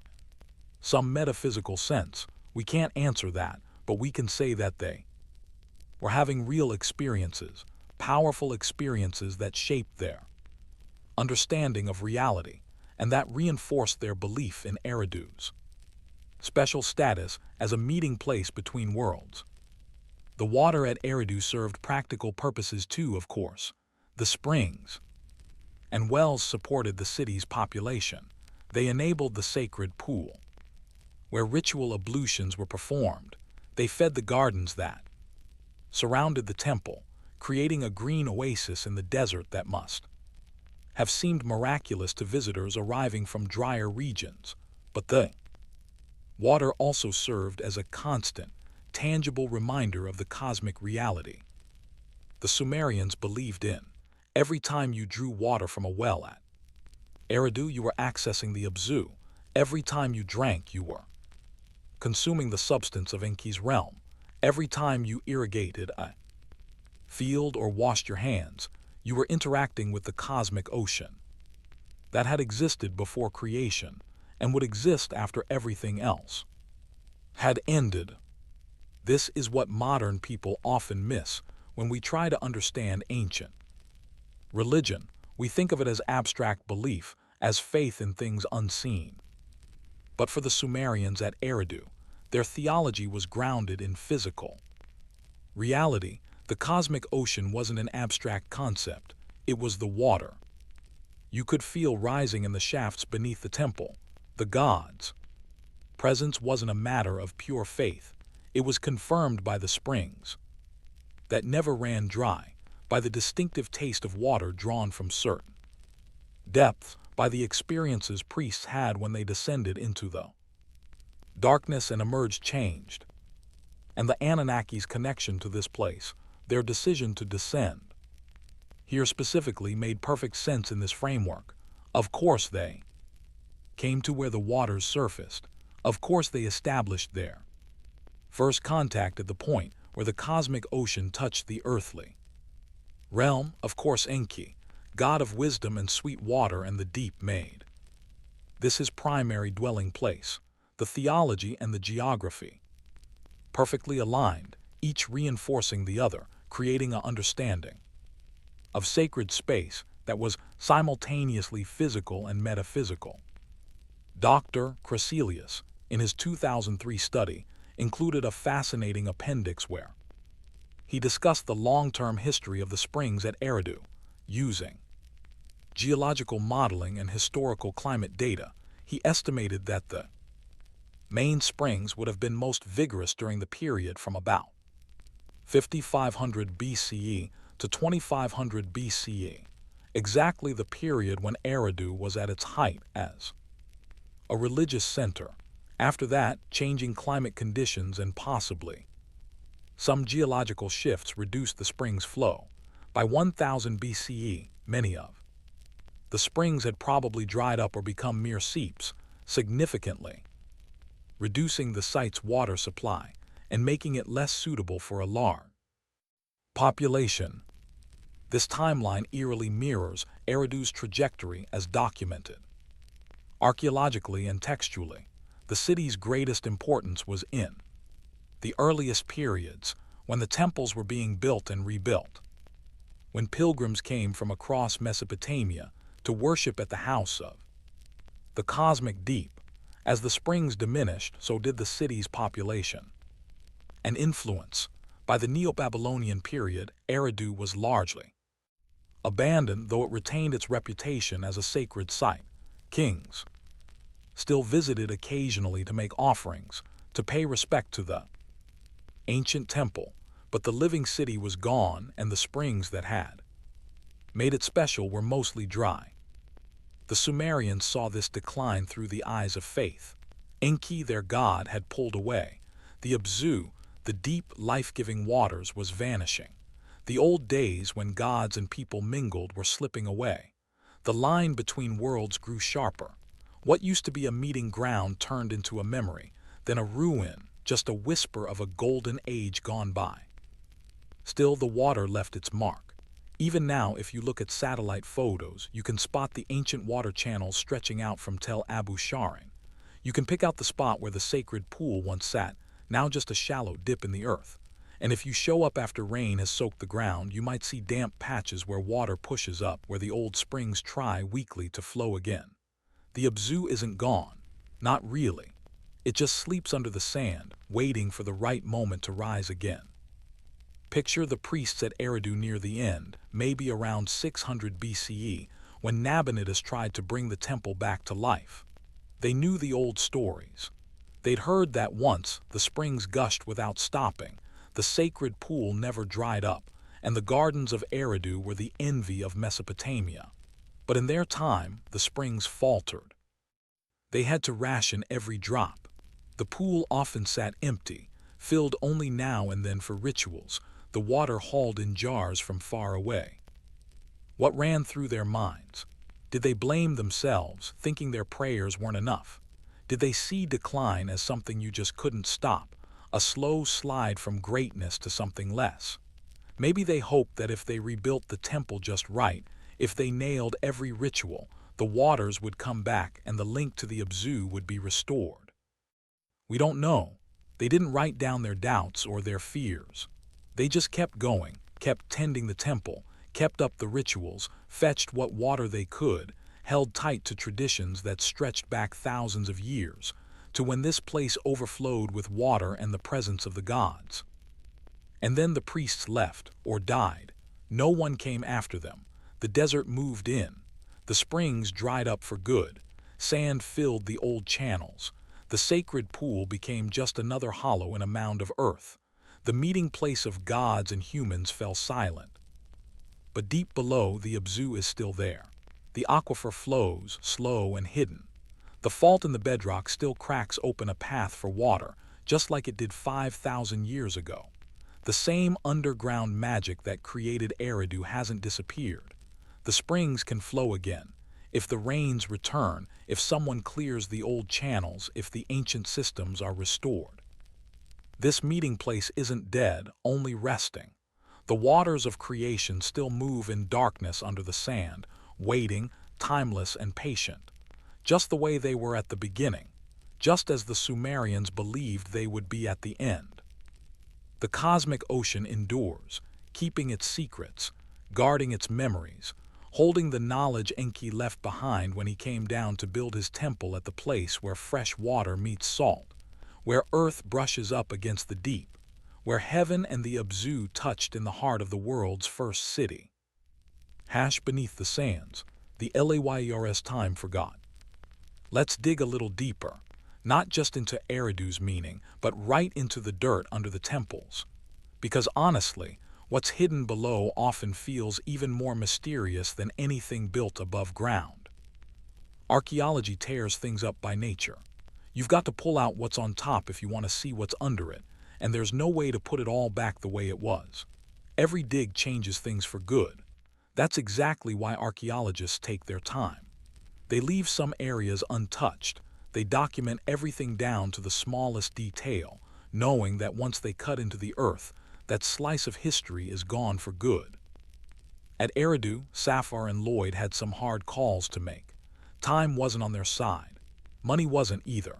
They couldn't dig up the whole place, so they had to pick and choose. Their main focus was the temple sequence. Ancient texts pointed there, and that's what made Eridu stand out.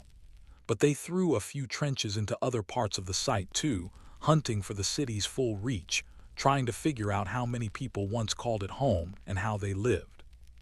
One of these test digs, which they named Trench C, surprised them. It sat about 50 meters from the main temple mound.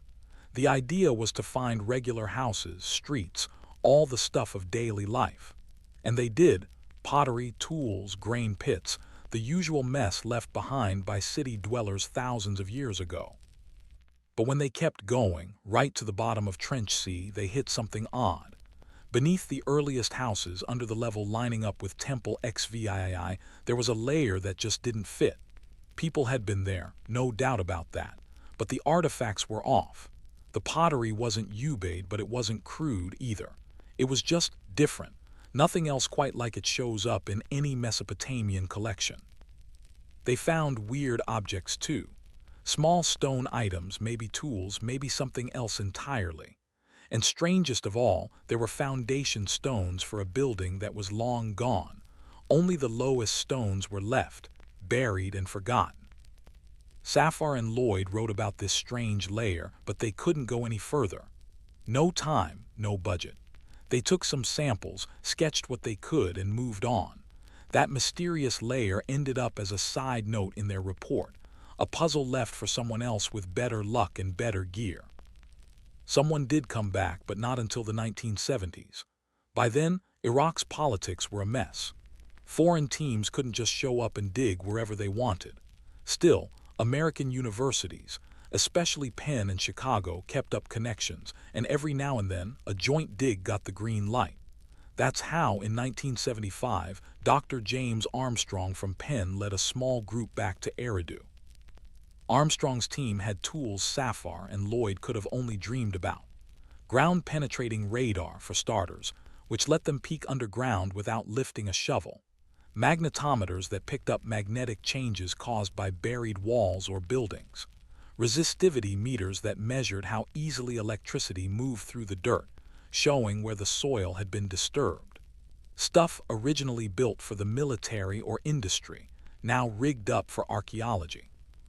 They spent 6 weeks at Eridu, running survey after survey. And what they found? More questions than answers, really.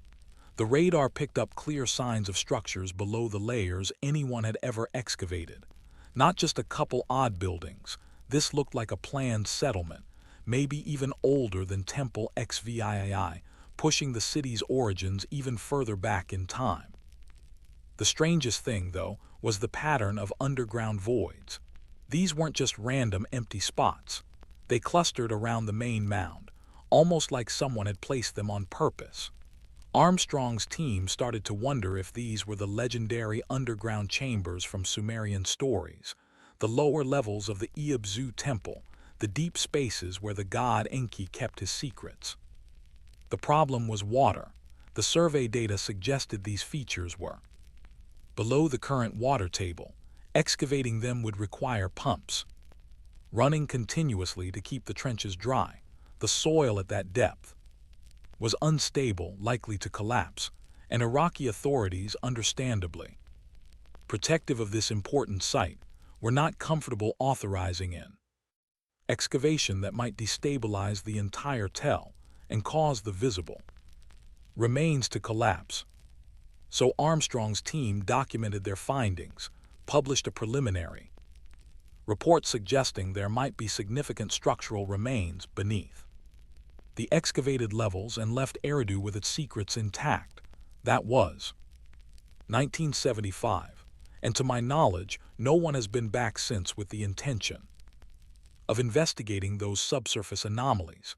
The Iran-Iraq War in the 1980s, the Gulf War in 1991, the Iraq War beginning in 2003 all made archaeological work in southern Iraq extremely difficult and dangerous.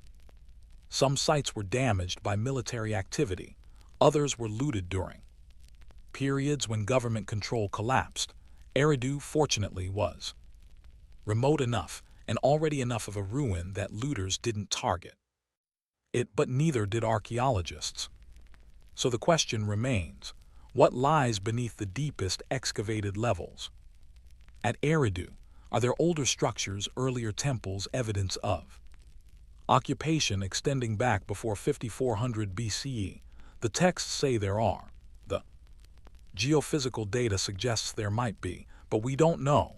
We can't know without digging, and digging there is technically challenging and politically complicated. But let me tell you what makes this situation so tantalizing. In 2018, an Iraqi archaeologist named Dr. Khalid Sale published a paper based on his doctoral research at Baghdad University. Sale had been reviewing all the published and unpublished materials from past Eridu excavations, including Armstrong's 1975 survey data, and he noticed something that previous researchers had apparently missed. The voids detected by Armstrong's ground-penetrating radar, those potential underground chambers, weren't scattered randomly. When Sale plotted their locations on a map, they formed a pattern, a roughly circular arrangement with the main temple mound at the center, and the circle they formed had a diameter of approximately 120 meters. Why does that matter? Because 120 meters is not a random number in Mesopotamian architecture. It's 2 chains, a measurement unit the Sumerians used for laying out large structures. The standard chain was 60 meters, and important buildings were often designed with dimensions that were multiples of this unit.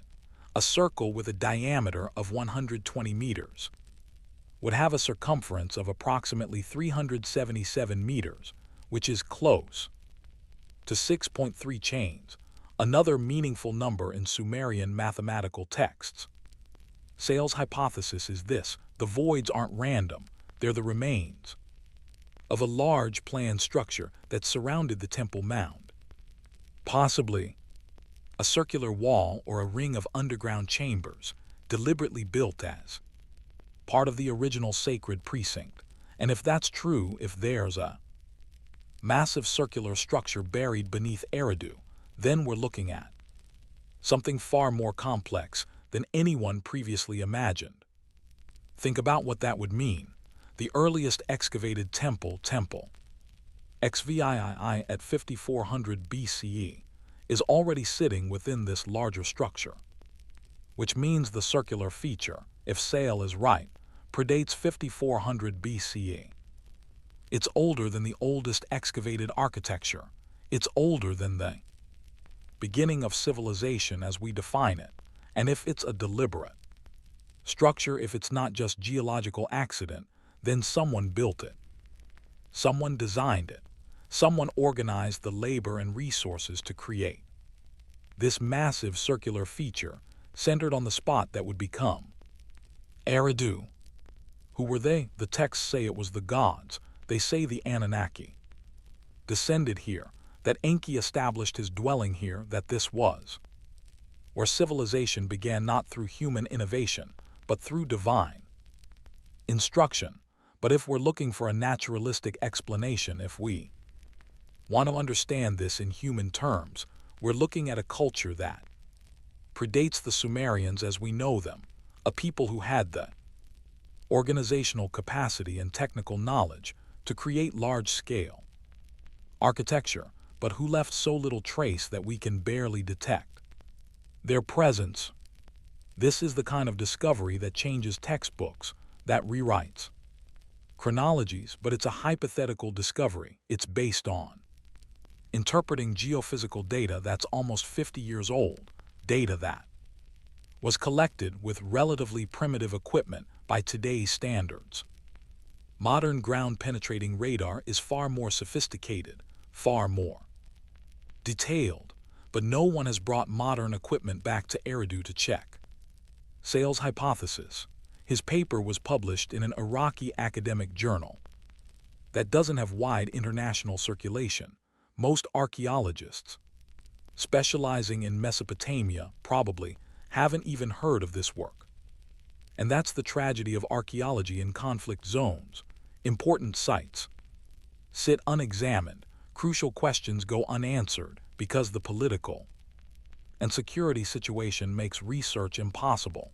Eridu, this city that might hold the answers to how civilization actually began, this place that the ancients themselves identified as the most sacred site in the world, sits abandoned in the desert, its secrets buried beneath sand and silence, waiting for a time when archaeologists can return safely and investigate what lies in those depths. But let me tell you about one more thing that's buried at Eridu. Something that's not hypothetical, something we know about from the published excavation reports, but that doesn't get discussed much in popular accounts. In the cemetery area about 200 meters from the main temple, Safar and Lloyd found a burial that was different from all the others. Most graves at Eridu were simple, a shallow pit, the body flexed in fetal position, a few pottery vessels, maybe some beads or tools. But this one grave, designated Burial 4 in their catalog, was elaborate. It was a proper tomb, with walls built of baked brick, with a domed ceiling that had somehow survived intact. The person buried there had been laid out extended, not flexed, suggesting special status, and the grave goods were extraordinary. There were copper tools of the finest quality, including what appeared to be ceremonial axes or maces that had never been used for practical work. There were dozens of carnelian beads, each one perfectly drilled, requiring hours of skilled labor. There was a gold diadem, a headband, decorated with geometric patterns, and most remarkably there was a cylinder seal carved from lapis lazuli, that precious blue stone that came from Afghanistan, that was worth more than gold in ancient Mesopotamia. The seal is now in the Iraq Museum in Baghdad, catalog number IM 4421. I've never seen it in person, but there are photographs in the excavation report, and the carving is exquisite. It shows a seated figure, clearly divine based on the horned crown he wears. Before him stands a human, arms raised in prayer or supplication. Between them is a structure clearly meant to be a temple, and above the scene, carved with tiny precise strokes, are cuneiform signs spelling out a name. Enki. This seal, this tiny piece of carved stone, was made around 2800 BCE. It was owned by someone important enough to be buried in a special tomb, to be sent into the afterlife with expensive goods that demonstrated high status, and the image on the seal explicitly links that person to Enki, to the temple at Eridu, to the divine patron of this city. Who was this person? The excavators speculated it might have been a high priest, one of the end priests who served at the summit shrine, who spoke directly to the god, who maintained the daily rituals, or possibly even a king, one of those early rulers who claimed direct descent from divine beings, who were buried with honors normally reserved for gods. But here's what strikes me. The scene on the seal shows a human meeting. A god at a temple, not worshiping from a distance, not prostrating in fear, but standing upright, facing the deity directly. This is not the relationship between master and slave. It's more like the relationship between patron and client, or even between colleagues.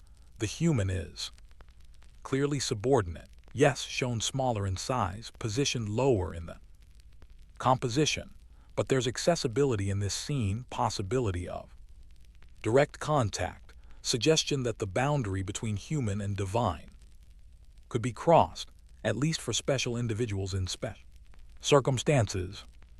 And the location on the seal, carefully indicated by the temple structure, is Eridu. This is where such meetings happen, where the gap between worlds was smallest, where a human might approach the divine without being destroyed by the encounter.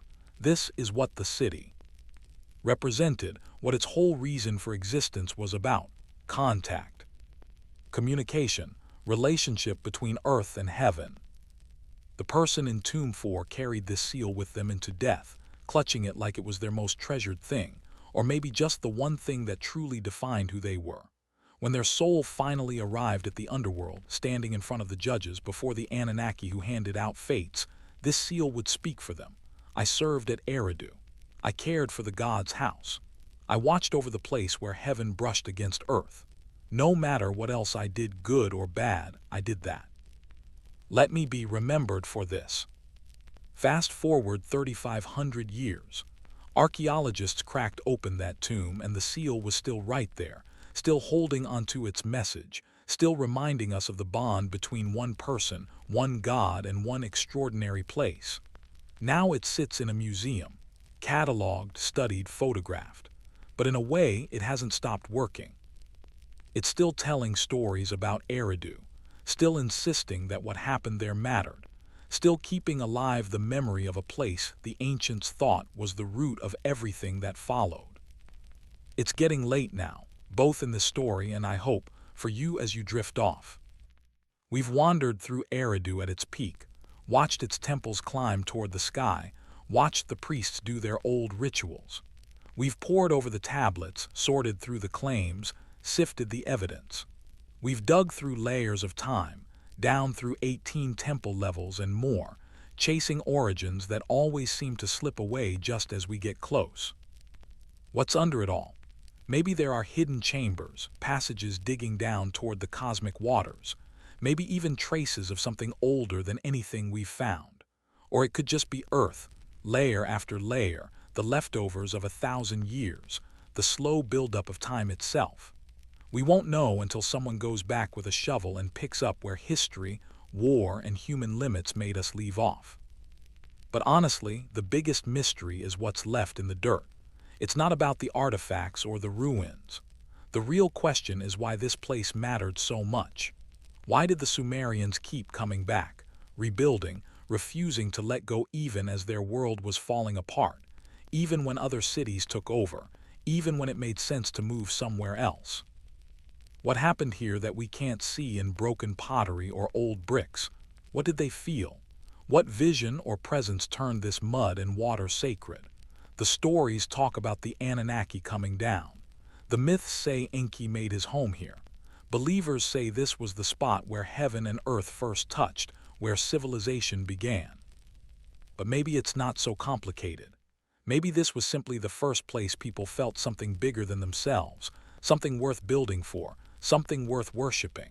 Maybe the gods, whether real or imagined, mattered less than the shift that happened inside the people who gathered here. The moment we stopped being just clever animals and started reaching for something more. The moment we built temples, not just shelters. When we started looking for meaning, not just food. Maybe Eridu is where all that took shape for the first time, where it stuck, where it got turned into stone and ritual and passed on through the ages. Maybe this was the spot where humanity met itself, where we discovered awe and wonder and the urge to reach for something higher. And maybe that's the true secret under Eridu's sands. Not something to dig up, but something to feel again, something to remember, something worth honoring. What remains echoes in the silence. The last real archaeological visit to Eridu happened back in 1981. An Iraqi team spent a few months there, mostly checking on the site, shoring up trenches that were starting to collapse, and taking notes on how things were holding up. They wrote a quick report afterward. Erosion was getting bad, they were worried about the ruins falling apart, and they said future work should focus on saving what's left, not digging up anything new. That was 43 years ago. Nothing major has happened at Eridu since. The site sits out in Dhikar province, southern Iraq, a place that's seen more than its share of trouble over the past 4 decades. The Iran-Iraq War dragged on through the 1980s, sometimes right near the old city. Then came the first Gulf War in 1991, with troops and aircraft all over the region. The 2003 invasion, and the chaos that followed, made it nearly impossible for anyone to do serious archaeology anywhere in Iraq for years. Some famous places took real hits during all of this. Babylon, the legendary city, ended up as a military base. Soldiers dug trenches through ancient layers. Helicopters landed on bricks that had survived for thousands of years. After Baghdad fell in 2003, looters raided the Iraq Museum, making off with thousands of artifacts. Some have been recovered, but a lot vanished into the black market.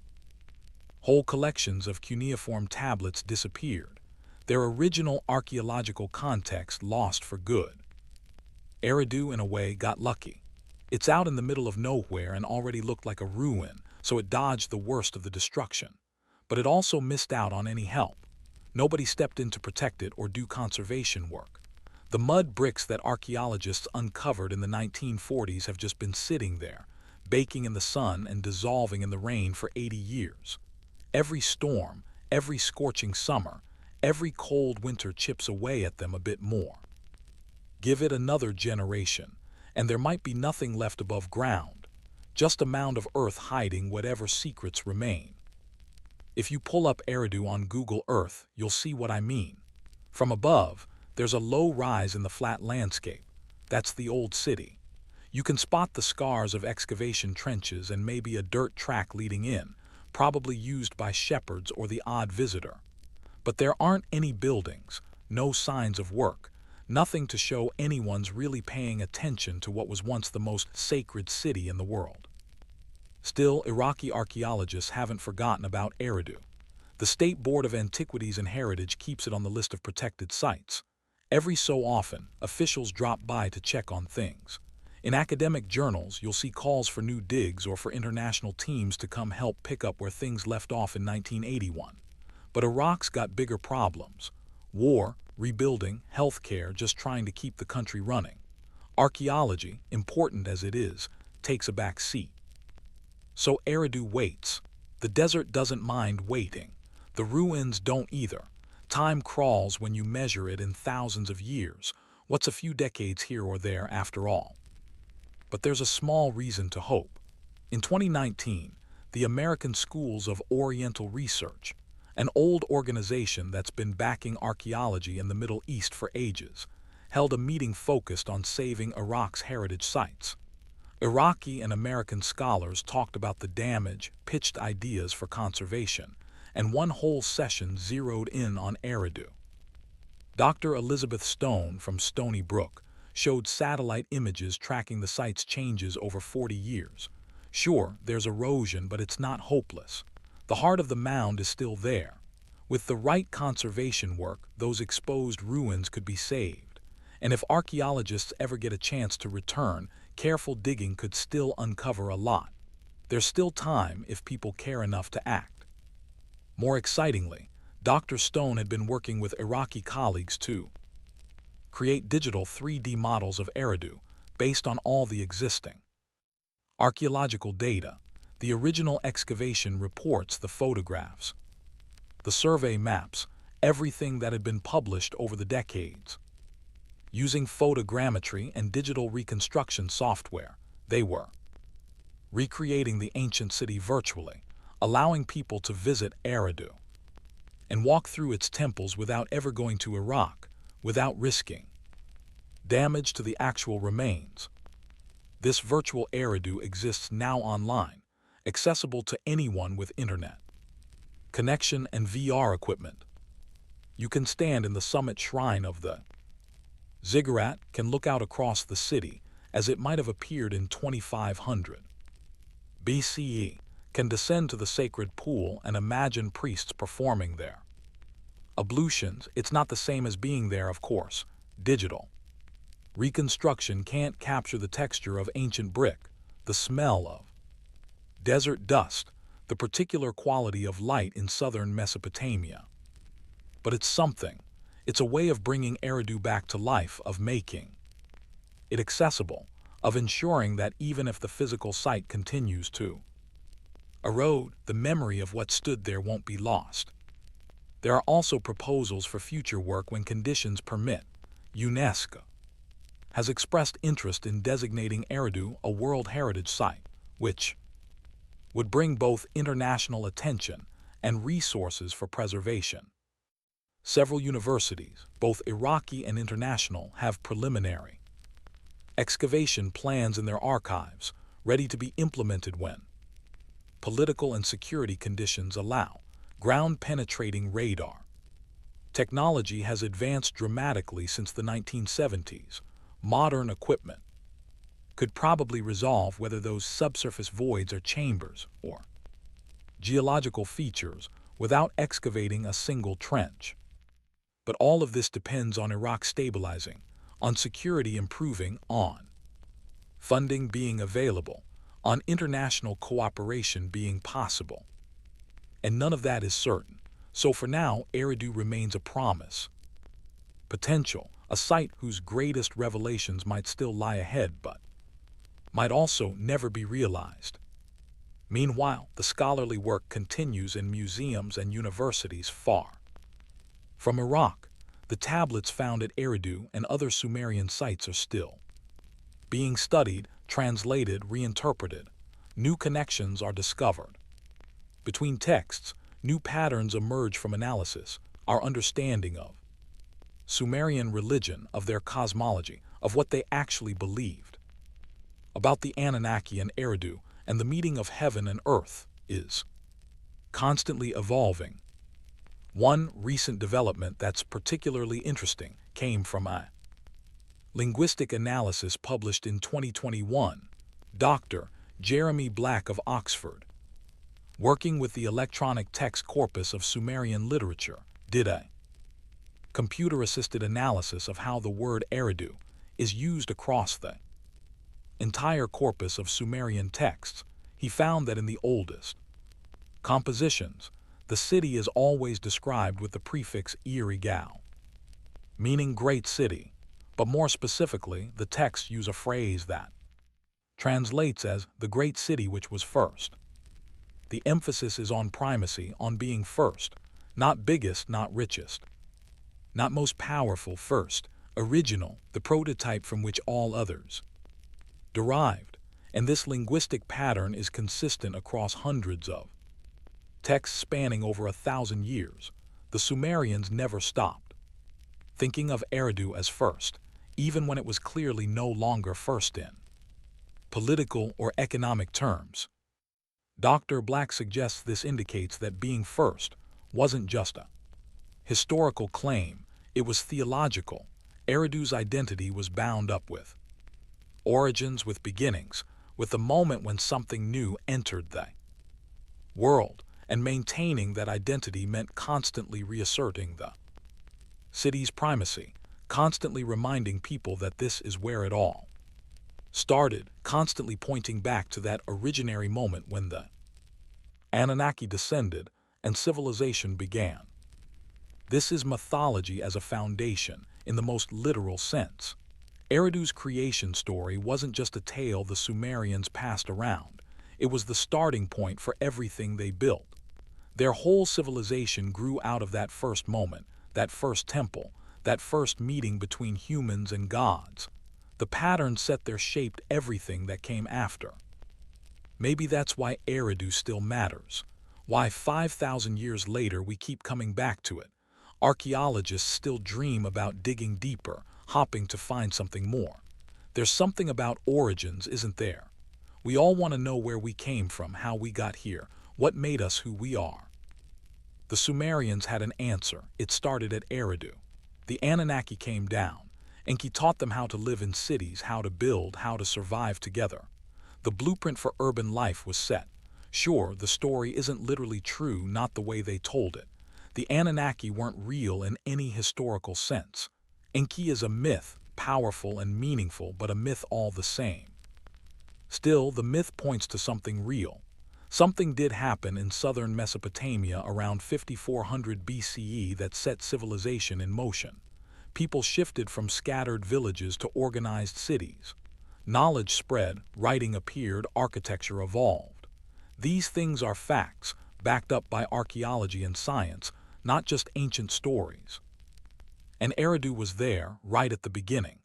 The evidence is there in the ground, the oldest temples, the unbroken layers of settlement, the way Sumerian tradition always comes back to this place. Eridu wasn't just legendary. It was real, it was central, it was where something new began. So when the Sumerians said, "This is where the gods came down, where heaven touched earth," they weren't completely wrong. They wrapped a real transformation in mythic language. Something extraordinary happened at Eridu, not a miracle from above, but a leap forward by human hands. This is where prehistory turned into history, where people started recording stories instead of just telling them, where they built in stone, not just wood, where institutions outlasted anyone's lifetime. That's the real meeting place at Eridu, not gods and humans, but the past and the future. The city sits right on that threshold, holding the memory of change, showing what it looks like when a people steps into a new reality. So tonight, as you're winding down, maybe let your mind drift to that ancient city buried under the sands of Iraq. Picture those first builders, standing on open ground beneath a huge sky, clay in their hands, getting ready to make bricks that would last thousands of years.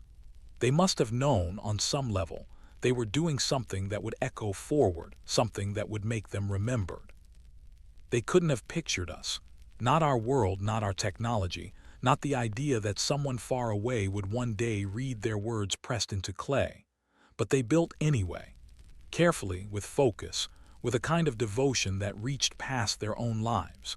They built for the gods, of course, but also for themselves, for us, for a future they couldn't see but believed in. Their bricks are still there, slowly wearing away, but marking the spot where it all began. If you listen closely, you can almost hear them. Stories about beginnings, about the first meetings, about the moment when people looked up at the stars and wondered if someone was looking back. Eridu endures, even in ruins. The meeting place holds its meaning, even when nothing's left but dust. The questions that push the Sumerians to build, to remember, to mark that place as sacred, those questions are still with us. We don't have answers, not really. Maybe we never will, but the questions matter. They're worth carrying, worth thinking about, worth bringing with us as we move into whatever comes next, into the night, into that space where dreams start and everything is possible again, just like it was at the very beginning in the city that came first. Epilogue, the silence speaks. Dawn breaks over Eridu the way it always has. The sun climbs up from the east, spilling gold and pink across the desert, catching on the worn-down mounds and lighting up every crack and shadow, every sunken spot where walls used to stand. No one's around to notice. There are any priests climbing ziggurat steps, no pilgrims heading for the sacred pool, no merchants opening shop or craftsmen starting their day. It's just light, silence, and the slow, stubborn presence of ruins. Maybe a shepherd passes by, leading his sheep to better grass. He doesn't know what this place once was. The name Eridu means nothing to him. He sees some mounds, no different from dozens of others scattered across the land, and moves on, thinking about water, grass, and what his wool will fetch at the next market. But the earth remembers. Underneath, in layers of broken brick and ashes and old pottery, the memory lingers.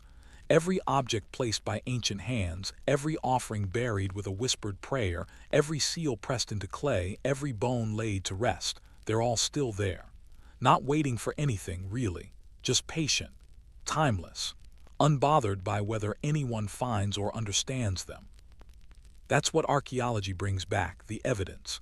And the old texts, they hold the beliefs, but the real experience, what it felt like to stand in Eridu when temples stood tall, when rituals filled the air, when people thought the gods walked among them, well, that's gone. We can't dig up someone's mind. We can't date a moment of awe. We can't put ancient wonder under a microscope and measure if it was earned. What we can do is honor the effort. The Sumerians tried to catch something bigger than words, to nail down a mystery, to mark a meeting place between worlds. They used what they had, clay and sweat, stories and ceremonies, art and architecture. They built as well as they could. They wrote down what mattered. They tried to send something forward through time. And here we are, picking it up across a gulf of centuries. We see the bricks they stacked. We read the words they left. We stand where they once stood, or as close as we're able, and we feel something. Maybe not what they felt. Maybe it's just our own longing for beginnings, for meaning, for a connection to something bigger. But that's still worth something. That's part of the story Eridu has to tell. Eridu was a meeting place, not just for gods and people, not just for heaven and earth, but for past and future, for the living and the dead, for memory and hope. It stood at that crossroads, made it real, and proved that such meetings matter, that they're worth all the effort and care people poured into them. And weirdly enough, Eridu still works as a meeting place. Right now, as you read this, we're meeting there. Maybe you've never been to southern Iraq. Maybe you'll never stand on that mound or touch those bricks, but you've walked through those temples in your mind. You've heard the old stories. You've wrestled with the questions they left behind. You've met the Sumerians in a way, met their hopes, their beliefs, their reach for something sacred. That meeting, even if it's filtered through words and screens and all the years between, is real. That's what culture does, what tradition keeps alive, what memory and scholarship make possible. The Sumerians wanted to be remembered. They wanted their city to matter after they were gone. They wanted us to know this is where it started, this is where something began. And we do know. We remember. We've kept faith in our way with what they tried to save. Not because we believe everything they did, not because their gods seem real to us the way they did to them, but because we recognize the truth in their effort. They were struggling with the big questions, the kind you can't answer, only approach. The kind that make you build and write and hope someone someday will understand. Now maybe sleep comes if that's why you're here, if you've let this story drift you toward rest. Sleep comes as it did for those old priests, after the last ritual, after the god was fed, after the sacred space was tended for another day. Sleep comes as it did for the person in Tomb 4, holding their seal, slipping into darkness, into whatever comes next. And maybe dreams come too, dreams of white-walled ziggurats gleaming in desert sun, dreams of processions and music and ceremony, dreams of standing at the boundary between worlds, feeling the thinness of reality, sensing the presence of something vast and meaningful just beyond perception, dreams of meeting places where impossibilities become briefly possible, where heaven touches earth, where consciousness encounters its own depths. The Sumerians dreamed too, they must have, and some of those dreams they carved into clay, preserving them, sending them forward through time. Like messages in bottles thrown into an ocean of centuries, we've found some of those messages.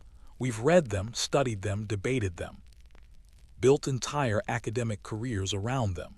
We've tried to understand what they meant, what they were telling us, what they wanted future generations to know. And maybe the message is simple after all.